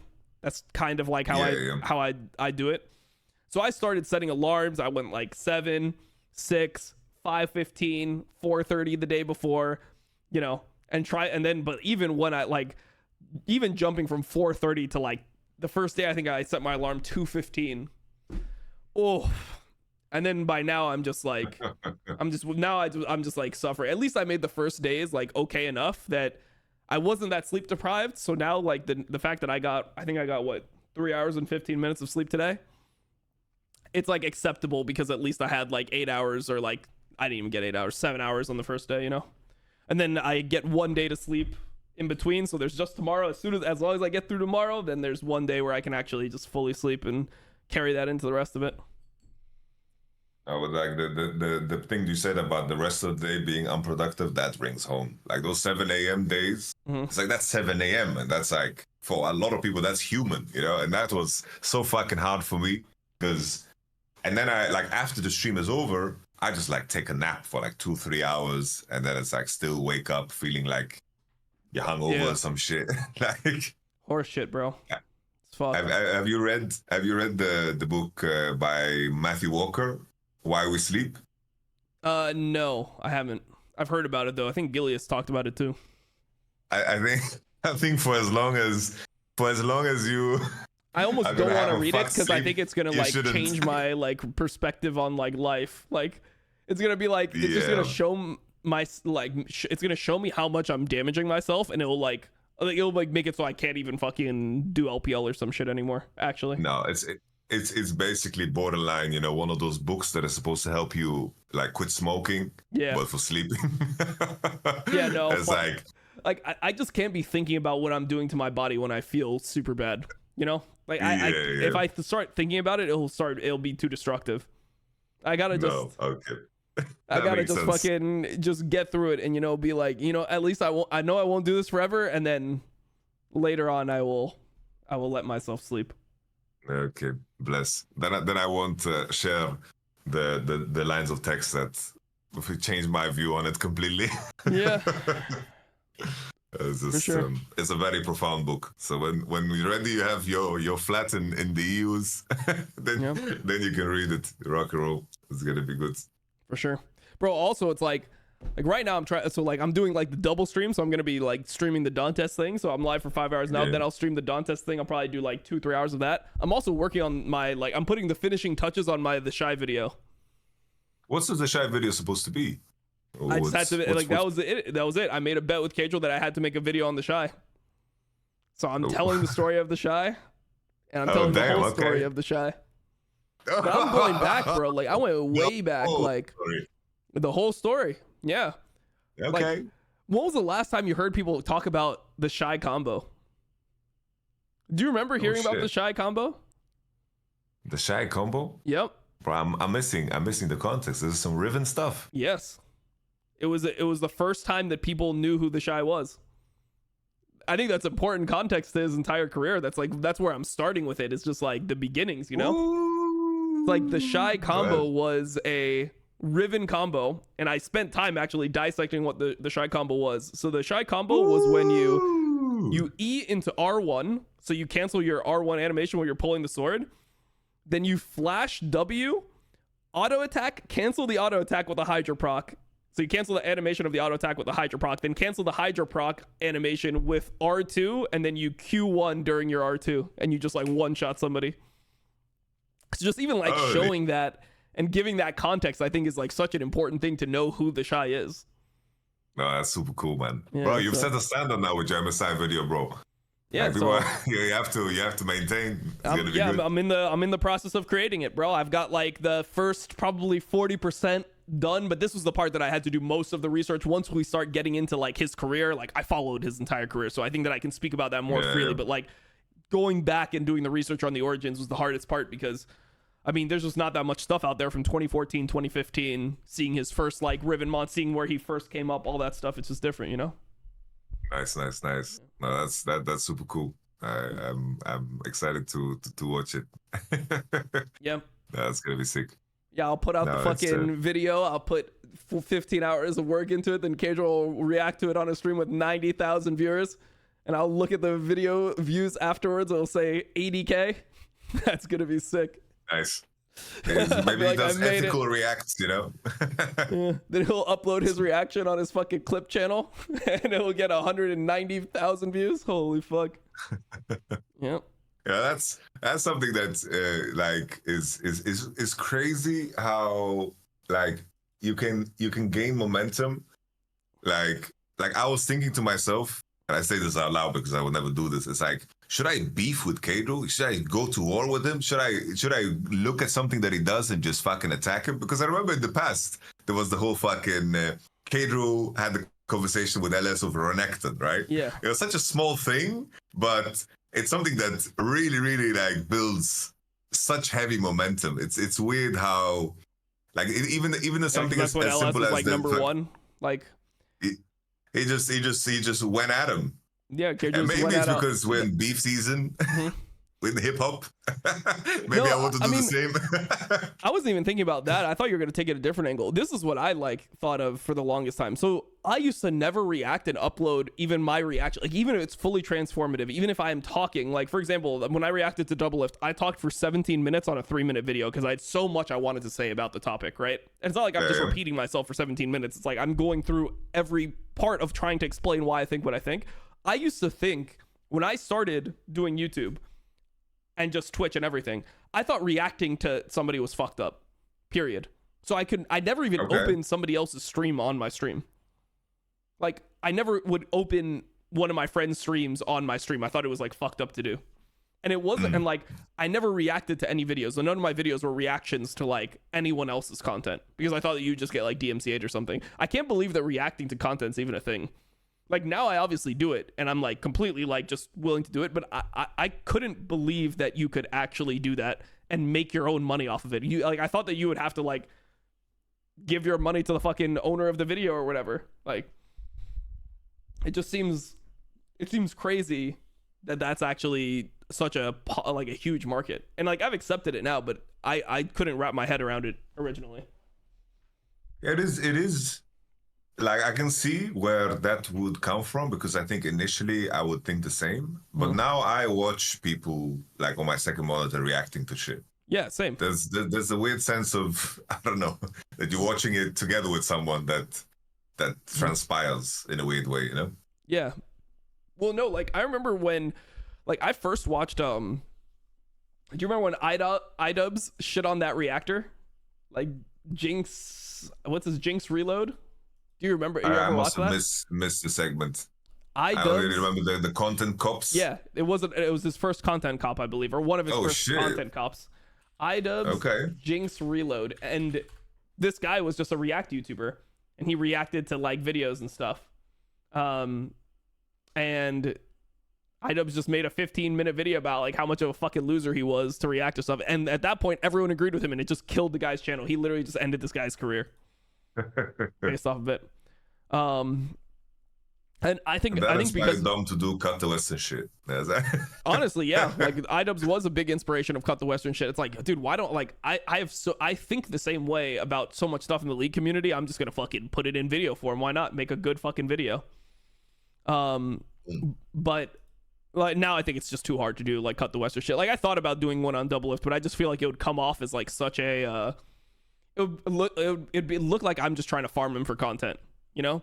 Where in reality, I just like fucking hate the guy. Like that's just what it is. Like on a base level, I just fundamentally really dislike him as a person. So the reason why I did it would mainly be hatred, not because I'm trying to like farm content or even like make money. I just want like people to like, I think the reasons why I hate him are valid, and that I would want to explain them so people don't just view it as like, oh, why do you just hate? Is it because you're jealous of his career? It's like, no, I think he's just a piece of shit. Like, that's what it is. Like, shit. you know, so I thought Kendrick about doing energy, it. Dom. What? What'd you say? It's Kendrick energy. Yeah. Like, I don't know. It just is what it is. Like, the fact that he thinks I'm a parasite, it's such a, like, man, whatever. I don't even want to go into that. But the point is, like, when I saw that reaction from iDubbbz, I always kept that, because I saw that, or like that content comp where he talked about that Jinx Reload reaction guy. I'm like, yeah, reacting is fucked up. And I think I kept that energy way too long. Like, people were reacting to stuff for years, bro. People were doing fucking MasterChef rewatches. They're like reacting to actual TV. Like, I remember fucking, like, Train was doing that shit, and I was friends with Train at the time, and like that shit was getting good fucking viewership. Like, you just watch reality TV on your stream. I thought it was like, I'm like, there's no way I'm ever gonna be fucking caught doing that shit. I'm never gonna react. I thought it was just like too fucked up. And then at a point I'm like, wait, everyone does this. So I'm just really hurting myself a lot by not doing it. But yeah, I mean, it is what it is. Like, I'm surprised that that's such a like a piece of content that is, I guess, considered morally so fine. widely I guess. Consumed. Yeah, widely consumed and considered morally okay. Because I understand both sides of it, right? But then again, like I've randomly stumbled upon reaction videos of people reacting to videos breaking down how like React content that is not transformative is bad. It's like it's somewhere in between, right? Because I think like posting the link in the Twitch chat, like pinning it, like giving a shout out, whatever. Like if I like in a lot of cases, I can imagine that it has like a positive impact that it leaves on people, because you're practically like advertising it to so many people at the same time. And then I think there is I don't know how you would define like if I watched a reaction of someone watching a video. And maybe I would have watched it without your reaction. I don't know if that's common. I'm not sure. Yeah, exactly. I mean, I don't know. I mean, we went deep with the Caedrel drama, right? It was like Doublelift reacting to Caedrel, into me reacting to Doublelift, that's reacting to Caedrel, into Caedrel reacting to me react to Doublelift react to Caedrel, and then Doublelift watched Caedrel's reaction to me reacting to Doublelift reacting to Caedrel. Like, it got 5 layers deep, bro. I almost wanted to keep the chain going because it was on me, bro. It was my move at the end, but I was like, we just let it die out here. Like, it almost became a thing where I'm like, this is just fucking. And the thing is that content gets so many fucking views. That's the thing, bro. Yes. Like, bro, you do like it. YouTube like, tells you, right? Like YouTube tells you, it's like, this video's doing great, bro. Do more videos like these. It's like, man. I mean, just look. So think about this, bro. I just recorded the Doublelift fucking thing right before I did my MSI breakdown. MSI, I spend, like, if you think about how many, okay, so maybe I put total 8 hours into that video when it came to all the research and working with my editor. And the main thing was finding all the clips for what I was saying, because I like had all the points I wanted to make, and then I went back and I like made sure that my points were accurate, and then I found like all the clips, and it's like I have some fucking random ass clips in there where I just was trying to find the clip that was stuck in my head. So that video maybe took 8 hours of time, but then you also put in how many hours I spent watching these teams to form those opinions at the first time. So there's a lot of effort that goes into those videos. And same with like your tier list, Caedrel's tier list. Like, it's not like just the time you spent making the video is the effort going into the video. The fact that you have sat there and watched as much pro play from all these teams as you have has given you the ability to make that.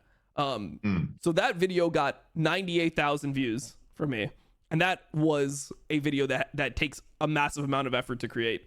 Then you go to my Doublelift needs to stop talking video right before it.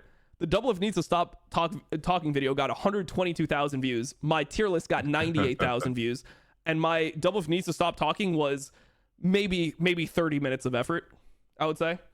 Like, I watched his video and then I just went down and I ranted to Rachel about all the different things that I just like literally ranted to her about like why he was so fucking wrong. And then I'm like, fuck it, I'm just making a video. And then I went upstairs and essentially recorded the highlights of my rant to her, you know?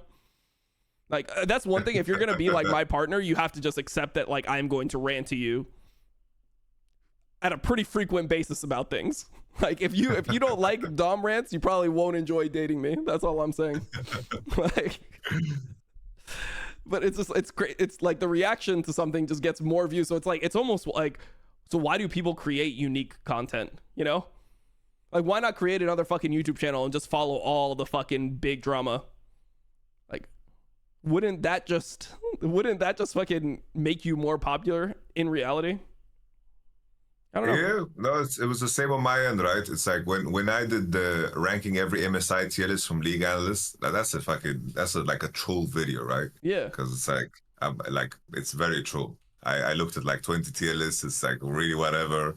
Like, and then YouTube tells you this video is doing fantastic. Like YouTube Studio like talks to you. There's like fireworks popping up, you know? It's like, this is ranking number 1. That's so fucked up. Oh man, 42,000 views. That's more than you're ranking every player. You put an hour and 20-minute video where you just rank every player. You've watched so much tape on all these guys, and then you put out the reaction to tier list. It gets 7,000 more views. And then it's like, for example, the full guide to lane swaps. Like that's like I went through like every single game that has been like a lane swap, and I made sure that it's like, it makes sense, the connection between all the clips. So there's like a pattern. And like I put in like plenty of effort into that, but I had fun, so I don't mind. And that was like half of the views, 24K versus 42. Yeah, it's a tough thing to wrestle with. It's really, really like. Wait, did you not rate Caedrels on your tier list? I basically like EMEA Masters Finals was starting, so I just said, Caedrel, I'll just put him here. Oh, okay. He's at the end. You just put him in double F tier. You just started B for no reason. Nice. Yeah. No, it's weird because it's like, for example, watching like clips from what's going on with the Dantes thing, of how like vicious and like toxic some of those conversations are. It's like, it's very, very good content. It's like, it gets people going. I'm gonna do some of that. I'm gonna do some of that today. It's fun. But in my mind, right, it's like, could I ever be that? I don't know. Like, I don't think I could. And it's like a disadvantage to some degree, you know? For sure. Because I'm feeling the J. Cole vibe, like you know? that, bro. It's hard to think of content creation like through the guise of like, should I do what's actually best for my career versus what's best for like me as a person to like feel good about what I'm doing? Because I think that's something that I value a lot, is like feeling good about the type of stuff I do, which is why I'm like doing, like why I'm putting effort into like the Shy video. I could just like make a fucking random highlight in like 20 minutes, you know, like with my editor, and it could be some bullshit. But I think that you need to feel good about what you're doing, or you're not going to have the longevity as a content creator. I think that's the main thing. That makes sense, yeah. But there's some people that like, they actually can just like grind it out. They don't get affected by it the same way. Like, there's a lot of like, when I look at the IRL section, I feel like they're the most guilty of this, where you can tell that they are just like complete clout goblins, you know? It's just all about like me, like how do I get myself as popular as possible without providing any value, you know? Like I don't like how it is. Well, it's like sometimes I do things and I'm like, should I do this on stream instead? Yep. And it's like, to get to the point where even like you eating a meal needs to be streamed, like that must be, I don't know, I would be able to live that way, man. Like no peace. Yeah, like there's times where I think about doing like content that I guess would be considered trashy content, but I would actually enjoy. So recently, I don't know. So I got a TikTok, and it was this like really fat like rapper dude, and his name is he was actually in one of the things I sent you, but his name is Big X the Plug. He's like some fat dude from Texas, like got big ass titties. Like this guy he's fat. And he was talking about, somebody asked him, rate your top 5 like chicken sandwiches or like chicken places. And he was Yeah. like, it's gotta be Chicken Express. And I've seen this place. I've went by this place a million times. And I'm like, really? It doesn't look like it would be good. You know, I'm like, why the fuck? Is that actually good? And it made me think like, dude, I would actually be down to do like an IRL stream, like a chicken tier list on stream. Like, I think that's not like super highbrow content, but I think it would be fun. Like, I think it would be enjoyable, you know? So like, I think that I might do that just because it's something I really want to do, but it wouldn't be about like viewership or anything, you know? Like, I might not even stream it. I might just have like Rachel streaming or something. But I feel like that is something that I'm like, oh, okay, this is like some trash content that I think could be enjoyable. So fuck it. Like, who cares? Not everything needs to be about like having this pristine level of something. And like a lot of my content is like, when you look at like YouTube, like, I don't know how you feel about it, but when you put out a bunch of YouTube highlights, like I definitely think I'm providing value in them, but it does feel lazy in the sense that like that content is just repurposed from Twitch, you know? Like, it doesn't feel like I'm providing enough content for YouTube viewers. Yeah, like that, those conversations, it's like that I have with my editor, because we like don't release like every series or every game. It's like, oh, we should do this series because it's like, it's this team and probably it will bang. Yep. So it's like, that's more like about something banging or not banging, and less about anything else, you know? And then it's like, I do my rundowns because I need to, of course, think in the mindset of, it's like, how do I get ahead by doing something that is different, you know? Because it's like, you are so fucking established, right? And then Caedrel has this thing going on, and it's like, if you come in and try to do the same thing you guys are doing, then it makes no fucking sense. It's like, you need to do something that is like different somehow, you know? I don't even know if that's true. Like, I mean, How so? I mean, like, think about like Caedrel's come up. Like, what do you think? Like, really? Like, I feel like you can just do the same thing other people do and do it like in a more accessible way to everyone and still pop off. Like, I don't think Caedrel had like a massively like new take on how he did co-streaming. I think that he was just like good at what he did. Like, he was proficient, and then mainly like what's the best way to say this? He like he knew what to say like on streams. Like, he was smart about like, okay, like these are the big fan bases, like these are who I'm not going to piss off. Like, I think that that's like a bit like, I don't think that it necessarily has to be like a completely like new era of content. Yeah. I guess it's a question of like, what are the actions that are going to create a spark, and then when that spark happens, how do you carry the momentum, right? Yeah. And that's where you have to like make choices, because you had like, carrying the momentum is just about spamming, I think. That's so it's just the Drake method. You just be Drake. Yeah, you just keep spam. releasing mid albums. Literally just spam. Because it was like also like the tracking the pros. This time for MSI was kind of weird, bro. Like, I tried to get an account, but it was messy. Yeah. Tracking the pros is gonna be sick in Europe. It's gonna be fun. Yep. No, I mean, I talked about it on stream before, but I think that where I'm at with things is like, I literally don't view my career, like my career is not number one in my life. It was at a point, and I think when this stopped happening for me was when I got banned the second time. Because like, when I got banned the first time, like when you get banned from anything and you're like putting your whole fucking life into it, it just kills you, bro. Like, it just kills you, you know? Like, yeah. And it doesn't matter what, like, people will always be like, oh, but like, it's not that bad from their perspective. Like, let's say right now, Caedrel got banned from co-streaming, right? And he went from having 90,000 views to like, let's say he was still the biggest person doing it, but everyone else could co-stream and he couldn't, and he was getting 15,000 views live viewing. He would feel like the world is ending.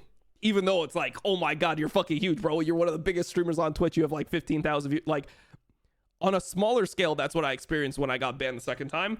And it literally just killed. It made me, as like almost a defense mechanism, no longer prioritize streaming and like numbers as like a major thing in my life, so that it didn't upset me to the point where I just like was like depressed or something, you know?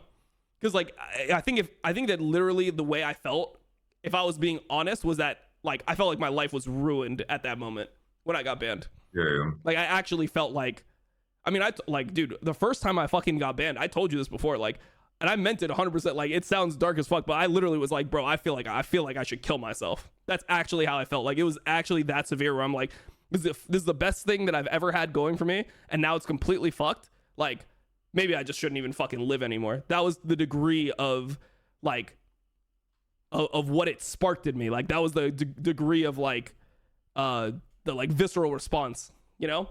And it was obviously something that I was like, okay, that's like fucking ridiculous once I like was able to calm down, but it actually gets to like that point with you mentally. And I think that like for me, I make decisions where I'm doing things that I know are not good for my career, but I just do them because they will actually make me feel better as a person. Like, for example, when I did my challenger grind earlier this year, I streamed barely any of it. I streamed like enough of it. I streamed some of it at different times, but when I got into it, like when I was like 3 games off, 2 games off, I'm like, okay, like, I'm making sure that I'm like dodging games where like it looks like we're gonna lose in champ select. I made sure that I was spending fucking time like focusing on the game fully, don't want to be reading chat or anything. And I know that it would be better for me to probably stream and be like maybe I don't hit challenger if I stream, maybe I'm like grandmaster if I stream, but I would get more like viewership and it would be like I would earn more money or whatever. But it was actually more important to me as a person to actually have the accomplishment of hitting the rank I wanted to hit in a respectable amount of games and sacrifice some of my potential success as a result.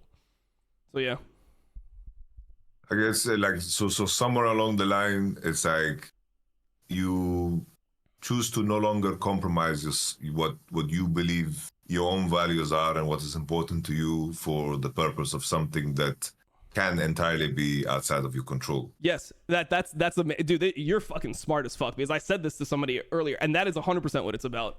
It's that because of the fact that I got banned twice, I stopped putting effort into, or I stopped putting as much weight into like streaming, because I viewed it as like, I can't control, like this company controls everything, right? If I put everything in, there's nothing that means I can't get banned again, right? I could get banned again tomorrow.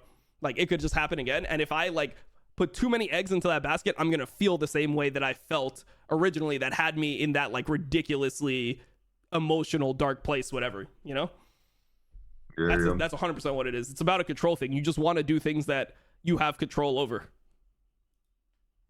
It can get so dark too, because the thing that doesn't have the thing that you don't have control over can take control over you, and you lose yourself, right? 100%. That's like the darkest path that you can go down, because I've had the same thoughts too, because like I'm at the point where like it's scary for me to say this out loud, because it's like a part of me always wants to like keep the doors open and believe in my mind that if I wanted to, I could accomplish this and I could do this, you know, like fucking in sometimes ridiculous ways, but sometimes in very reasonable ways. But I'm at the point where I want to like retire from competing, because there's just too many aspects that are outside of my control that makes my position so inconsistent that putting my heart and soul into something and sacrificing everything around me, because like I move, I go to Berlin, and then it's like when you compete, it's like you wake up, you compete, and if you rest, it's because you're doing it with the intention to compete better, no other reason. It's like you compete 11 to fucking 2 a.m. You're back to sleep. You go to bed, and then you wake up. The day continues. You have one off day a week, but that off day is you sleep maybe 3 hours, 4 hours longer. Sponsor obligations, and then you sponsor obligations, all that business, and then you prepare for the next day. Like you play solo, or you do research, and you make sure, because you got to prepare for the next day. It's not a break day; it's a prep day. And this is the only way to do it, right? This is the only way to do it. There's no other way to do it. I wouldn't want to compete in any other way. Like I wouldn't want to compete and say work-life balance, you know? But at some point, I think it's the only way to do it too. There's people that make the argument that it's not the only way to do it, but I feel like the same exact way. I think that if you aren't doing it like that, you're just going to lose. For sure, yeah. It's like, how can you with good conscience sit there and accept that there's going to be people that work harder than you, and then you expect yourself to accomplish anything, you know? I have too much respect for what the competition is. And at some point now, I'm reaching the point where I'm so tired. I'm so tired of committing myself all the way and then just the same cycle kind of repeating itself, you know? Because like I gave my everything to every fucking team that I've been on. I can say that with 100% like clean conscious, you know, I gave myself 100%. And now I'm like, bro, I need to build something that is my own. And because like standing on someone else's rug eventually gets pulled. What kind of a fucking floor is hiding behind that rug, you know? And that is where you are just you know? And yep. No, I mean, I feel like that too. And it's also, I think it's one of those things where like your profession is just so impossible to judge. Like, I think coaching is probably one of the hardest things to judge. Like players know, but like when people are coming in and judging it, and then it's like also like everything you do is kind of behind the scenes. Like people will see drafts and things like that, but most of what you do is behind the scenes. I feel like there's so much uncertainty because, you know, random things will happen and it could be not related to performance at all. And suddenly like your value has went down and you can't, and like I said, like there's just nothing that you're doing actively to, you know, like you've got to rely on players. You've got to rely on like your respect within the scene and stuff like that, rather than, you know, stuff where you can like show it, you know, at least as a player, you have something like you can show it all the time. But like as a coach, you could be doing the best drafts possible for your team. And everyone will always like, I mean, I'm a coach streamer, right? Everyone will just criticize your drafts in a vacuum. Like, oh, why would you pick this champion here? It's like, dude, you don't know what type of deck of cards coaches are working with. Yeah. I think it's like, even looking back at my time, it's like every year that I've worked, I found a way to work harder and more efficient than the previous. It's like the one split I got coach of the split was probably the split where I worked the least hard. It was 2016 summer. I fell deeply in love, and that took like a priority in my mind, and it moved me away from this instinct to commit wholeheartedly into the competition. That was 2016 summer. It's like I did what I needed to do, and then then the boys like worked actively hard because they learned a lot of things from spring, and I had like a good crew. It was like Wunder, Mickey, like Senkuk's Trashy, and Kobe. It was a good fucking crew, you know.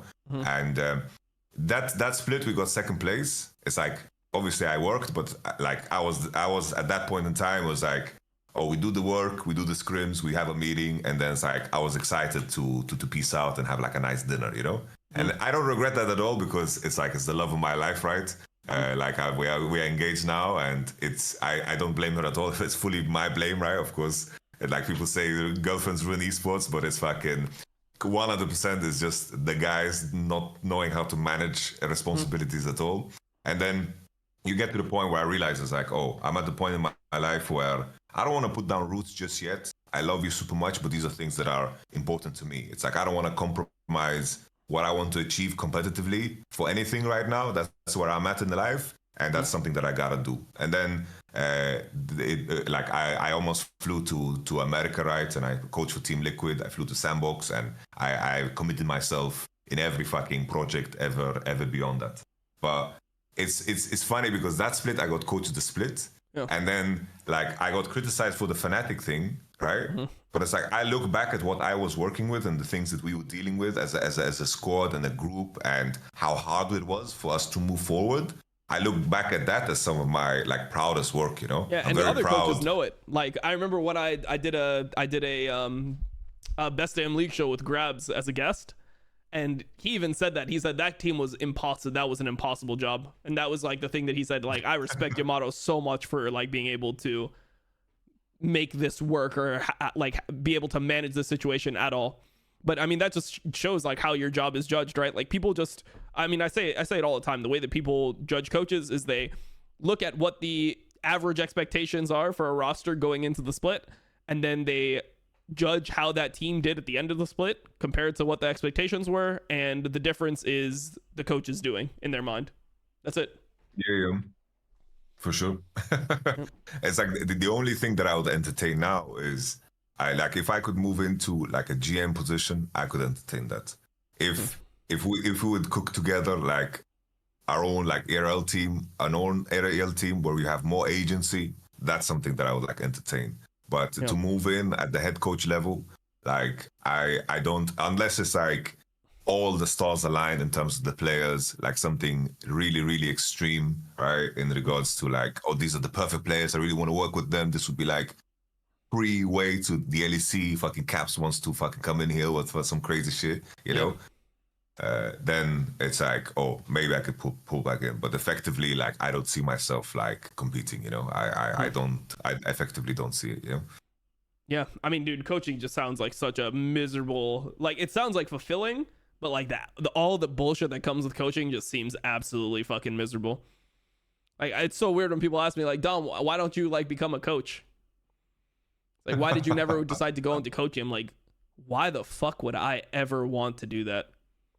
Like, it just sounds like there's so much bullshit that comes with it that just makes it like impossible, bro. Like, coaching is just impossible. Like, what type of coaches actually have consistently good reputation? You know, it's like, it's almost no one, man. Literally almost no one. Doesn't matter how successful. And it changes so quickly. And like, you could have, that's like, very brutal. I mean, look at like, for example, somebody like Gyoto has insane respect after that Immortal split. Goes to Team Liquid. The Team Liquid team doesn't perform up to expectations. Half the fucking players retire afterwards, by the way. Like, within 2 years, half of those players are just retired. Actually, like, even within like a year and a half, even within 1 year, half the fucking players are retired.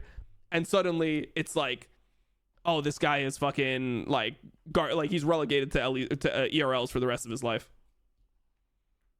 It's crazy also, like, often the conversations I have, like, the only measurement of success is number one or not. And I get that to some degree, right? It's like you work to win, but it's like in traditional sports or in any position where things are viewed at like reasonably, then it's like a question of, oh, like, what did you achieve with what you had, you know? Because like Fatality 2018, that was a fucking good run because everyone expected us to be 10th. We didn't win anything, right? We didn't win anything. We had some good games. We beat RNG. We beat like Genji twice, whatever the fuck, and we had like a good run, but we didn't win anything. So it's like, oh, Yamato hasn't won anything. You know, that's. But I mean, that's something that people need. Like, cute. people really are way too focused on championships in a team game. I mean, it's the same bullshit in like the fucking NBA, you know? Like, somebody can be excellent, great, and not win a championship, and they can be like just an insane talent, and it doesn't matter if they did or not. Like, for example, like Luka is one of the best players in the NBA right now, but it feels like people are still scared to say that because of the fact that he hasn't won yet. And I mean, there's times where winning a championship is way less impressive than doing well with a roster that should be like bad. Like, being able to like drag a team that should be terrible to a like placing, like a third place or a fourth place, could be way more impressive. Like, Milky Way's split is way more impressive, for example, than somebody who won and was on a fucking insane team. Like, a lot of people can win when they're on the best team. For sure, yeah. Agreed. No, it's like I'm happy with the run that I've had, but like, it gets to the point where you realize what you've been sacrificing this whole time, you know? Yeah. Like especially now, like I'm engaged, right? And like, for example, the 2 years in Fnatic, I barely saw her, and that was like a decision I made, and you don't take those decisions lightly. And then now too, I said, yo, I'm joining KC. My plan is to be in KC for the next 2, 3, 4 years, and then, you know, accept that, you know, and then that's the point where I'm finished, you know, and I'm gonna slow down and do things my way, you know. And then it's like, okay, like, for her, that changes her life completely, right? Because she's barely gonna see me, and I'm barely gonna be there. Even though there's an element of that as well when I'm co-streaming, because it's like, it's just that the fucking work mind, you know. It's like, it's hard 100%. to. I mean, right now it's like I could tell that when I have to fucking go to sleep at like, I mean, I don't even actually go to sleep. I just roll around my fucking bed for like 2 hours. But like, when I like have to like try to attempt to go to sleep, like, my girlfriend's like, damn, like, she's like kind of sad. She's like, fuck, like, I wish we could spend more time together. Like, it sucks to because like, I'm not gonna ever ask someone to try to get on the same schedule I'm on, you know? Like, I'm not gonna be like, you should wake up the same time as me, like, all this type of stuff. So like 8 p.m, like, like it's just weird at like 7-8 p.m. to be like, all right, I gotta just go fucking attempt to sleep. Such a waste of time, actually. It's like you do end up sacrificing a lot. Like, also, it's like the vacation in Europe wasn't even really that much of a vacation. Like, when you were there, we actually did stuff, but most of the time I was just streaming. I mean, there was a lot of days where I was like 14-15 hours streaming. Yeah, no, we definitely have like monster days. Yep. And like I'm the type of person as well. It's like I like to like decompress myself by like being alone. Like I want to like let my mind process the day, you know, and I'm not so talkative during that time, you know, like I need to decompress. That's like TFT is perfect for that. Like I play TFT, have some bullshit running in the background, my second monitor. Yeah, and I'm then, similar. you know, I need to decompress because like we spend the whole day fucking talking, you know. So like socially we get pretty drained. Bro, that's why streaming is the hardest job in the world, because you run your social battery. That's why everyone should be thankful they don't have to, that they're working in coal mines and they don't have to stream like the rest of us. That's what I'm saying. My grandfather actually worked in the coal mine, but yeah, he was lucky. He's lucky he didn't have your job, bro. He was a smoker and he had like insane, like crazy lung diseases because you like breathe in just fucking poison 24/7. It's completely mental. But it's like at least they were appreciated, you know, like they got things from the government. But my grandfather was just such a stoic guy. It's like, oh, we don't need a house. We can stay in this 2-bedroom apartment with 5 people here. We don't need it. What the fuck? What do you mean we don't need it? We're getting the house, bro. Yep. Like, no, we don't need it. We don't take it. It's just wanted to do the job, saw honor in it, and he was based, giga based. Yeah, for sure. No, that's fucking. It's a different time. Like it's is it weird that when I hear that type of stuff, like I know that I wouldn't want to live it, but I kind of envy it in a way. Like I kind of wish I could live it for like a little bit, you know? It's like it created some fucking badass people. Like wouldn't it just make you like a better? Wouldn't it just create insane amounts of character? It's weird, right? It's like I don't know if you heard the story of Francis Ngannou, right? Like maybe we'd have had this conversation. No. Like, bro, this guy as well. Like the most recent news was that this like child passed away like suddenly from like nowhere. Like this guy is just you know, rolling like the roughest fucking thing thing ever. What happened? Did it ever come out what happened? I'm not so sure. Damn. It's like fucking devastating, right? Well, like his story of how he made it, it's like he would like break bricks as a like 15-year-old. He would just like break bricks and like work in a mine. And he had like dreams of becoming a boxer in Europe. That was like his dream. And everyone in the city was like, everyone in this like village was like, bro, you're ridiculous, bro. Like no one makes it, you know. Like he's like was breaking sandstones. So he was just breaking sandstones. And then when he turned 18, made enough money, then he tried to like make the crossing over to Europe. And that took him like 30 months because it's like across the time, like I'm paraphrasing the story, but he basically like along the way, he got robbed. They stole all of his documents, stole his money, and then he needs to survive, and then he needs to go further. And then it's like he made it to the border, and basically like at some point, I think I don't know if it was Morocco, Algeria, basically the border between like Africa and of course Europe. Like basically they are trying to cross. And he tried to like cross. They do it with like rubber boats. They try to like cross to try to get to Europe, and like the guards there are like getting paid to make sure that doesn't happen. So if they catch you, they like drive you out to the Sahara Desert in the hopes that you die, and then you have to walk like fucking 20 fucking hours to survive. And he had to like fucking repeat that process. And then you need to like fucking find enough money to get like a fucking boat and then make a fucking plan. And then eventually he understood it so good. So basically like they lined their boat with like silver tape so the radar wouldn't detect it. Did it exactly when prayer time happened. And then it's like basically if you cross the borders and you call Red Cross, then at some point like they save you, right? Okay. And then he made it to Paris. He was homeless in Paris. and he just found like a boxing gym and said like, let me work here, let me sweep here, I just want to train. And then eventually he became like the man he is today, you know, like he just went through it. He was so fucking determined along the way. Like just listening to his Joe Rogan experience, like pod episode is like, what the fuck, man? What the hell is this, man? Yeah, no, that's one of those stories where it's like, how could this even be true? Like, how hard are people's lives? Is mental. As like, I'm paraphrasing because I remember listening to this like 2-3 years, so maybe I got some shit wrong, but what a badass human being, man. Like, it's one of the toughest people ever, man. Yeah, sometimes sometimes you got to create your own struggle. Like, no matter what it is, you got to create your own struggle to like elevate things. Even like a gym struggle, I think, is like the easiest one, you know? Yeah. They'll like just build you as a person. Something inside of you. All right, man. Like, I think I'm done. It's easy to be comfortable. It's very easy to be comfortable. So easy to be comfortable. I mean, that's something I struggle with right now. Like, that was part of like why I went to Europe, is like I kind of wanted to live in that environment again.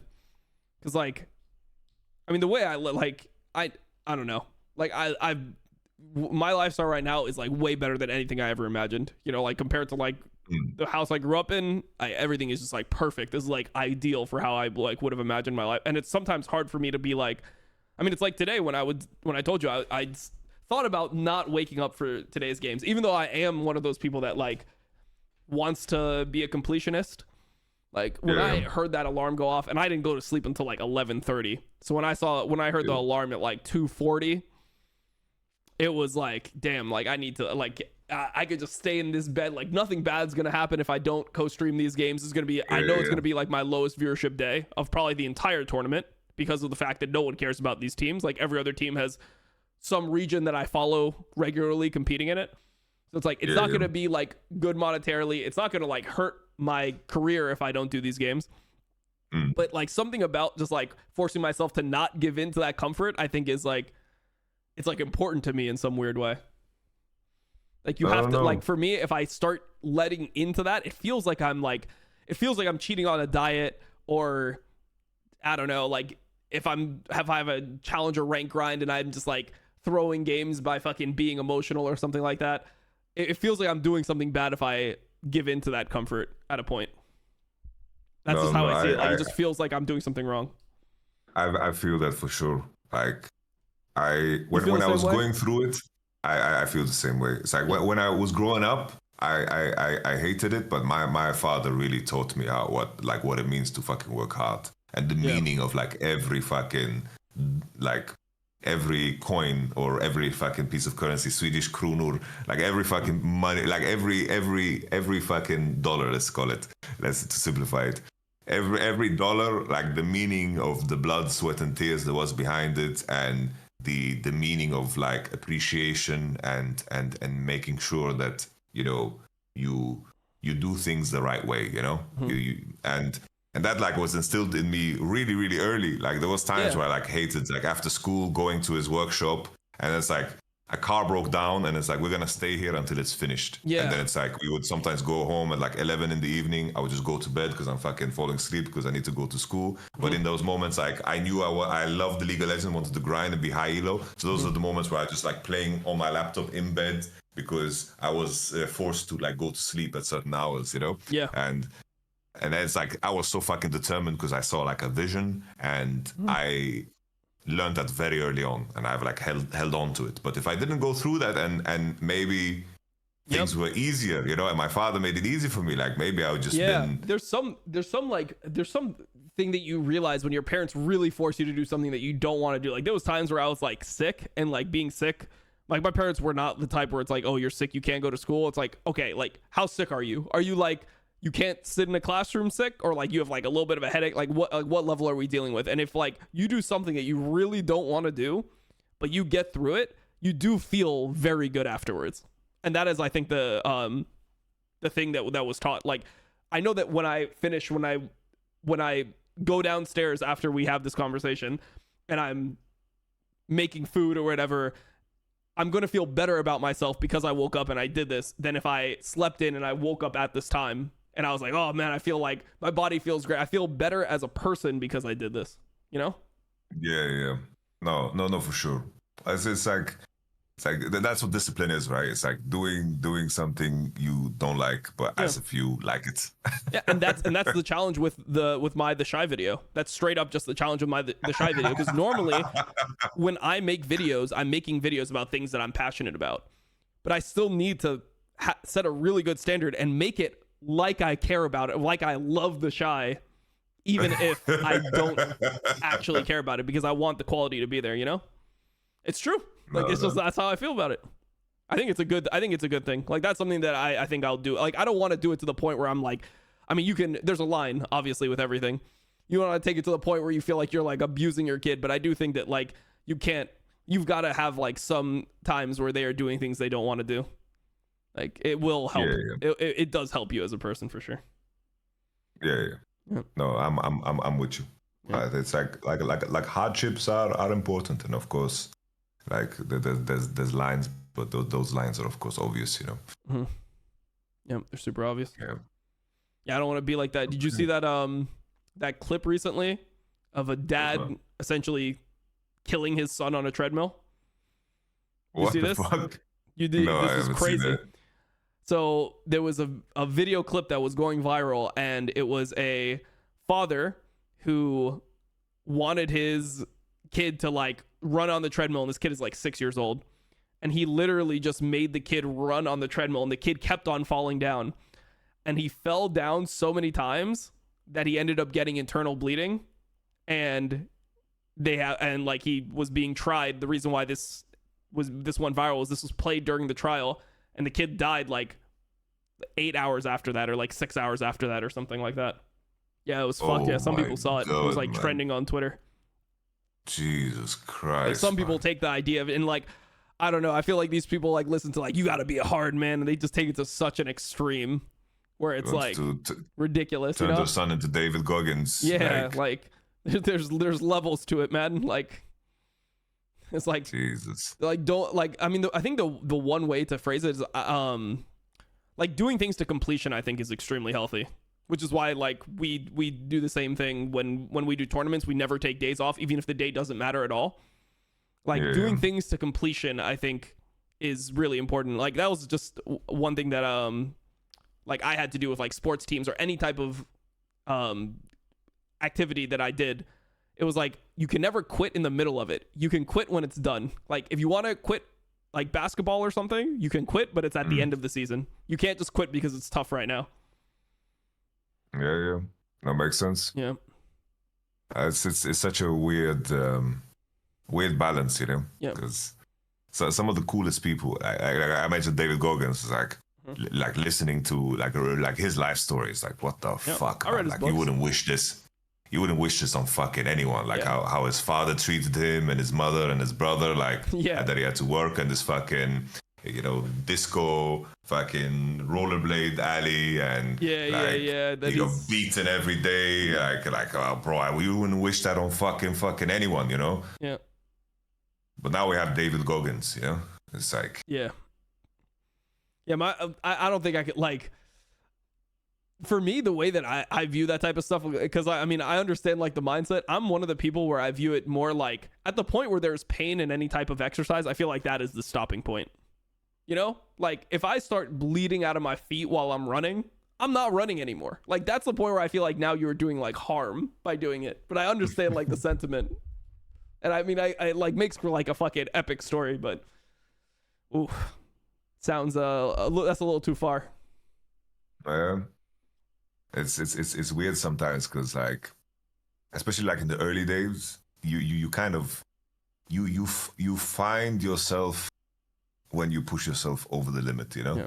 Because like I've had moments in my life where I was completely burnt out, where like for a month I was just sick. And I had to sleep like 16 hours a day every day, and I just didn't function after like some splits. Because it's like you just don't take that upon yourself mid-season. You can't. It's like you can't get sick. Like I've said the story many times where I got hit by a car and went to scrims. Like that was so fucking dumb. It was the dumbest thing ever. But in my mind, there was nothing that could stop me from doing what we need to do, because I'm giving up way too much to fucking be there in the first place. And if I'm gonna let something that is out of my fucking control, some bullshit like this stop me, then like I'm just throwing so much down the drain, and I couldn't let that happen, you know. But Fucking it hit was by a fucking car. stupid, you know. Yep. Just fucking flew 3 meters, you know, slid on the ground. Told Chris, the manager, I said, bro, can you take me up before the scrim starts? Like bleeding through my shirt. It's like, Bro, I'm going to the hospital there, bro. it If I was get hit so by a dumb. car, we are going to the hospital. And the dumbest thing, it happened twice to me. It happened twice. Bro, Germany, like, I'm surprised there's not more, because I asked Gillies, I'm like, have you ever seen somebody get hit by a car in Berlin?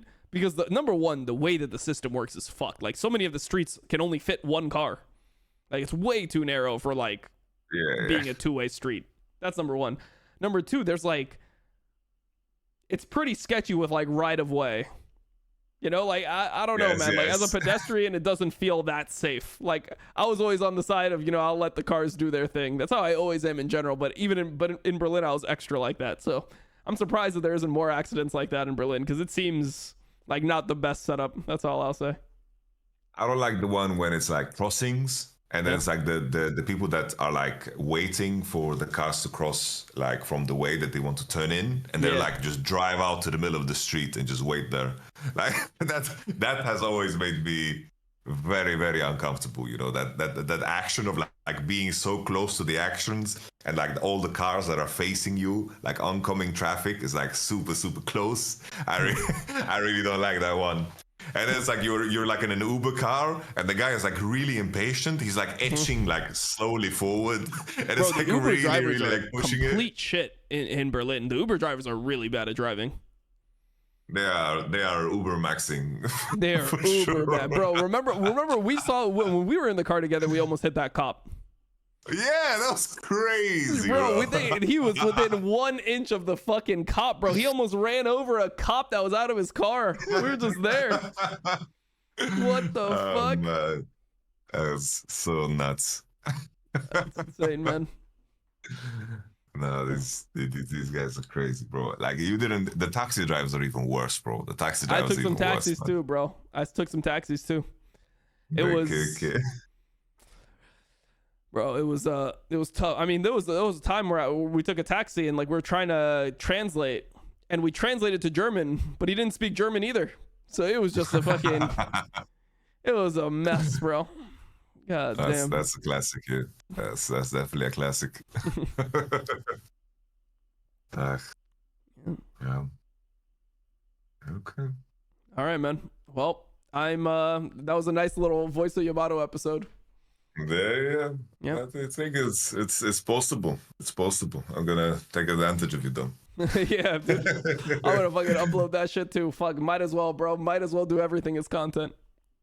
For sure, man. No, we covered some good shit. Man. Yeah, I think it was a decent good to conversation. catch up with you. I'm happy that, I'm happy that I didn't feel the need to blurt everything out during the games, because sometimes I feel that way, you know. Yeah. But I think for sure. I'm just gonna keep you when I can, All so right. we can catch up properly. Yeah, for I sure. wish you all the best, brother. Catch All you right. again soon. See Yeah. ya. Peace. Take care, my man. Peace.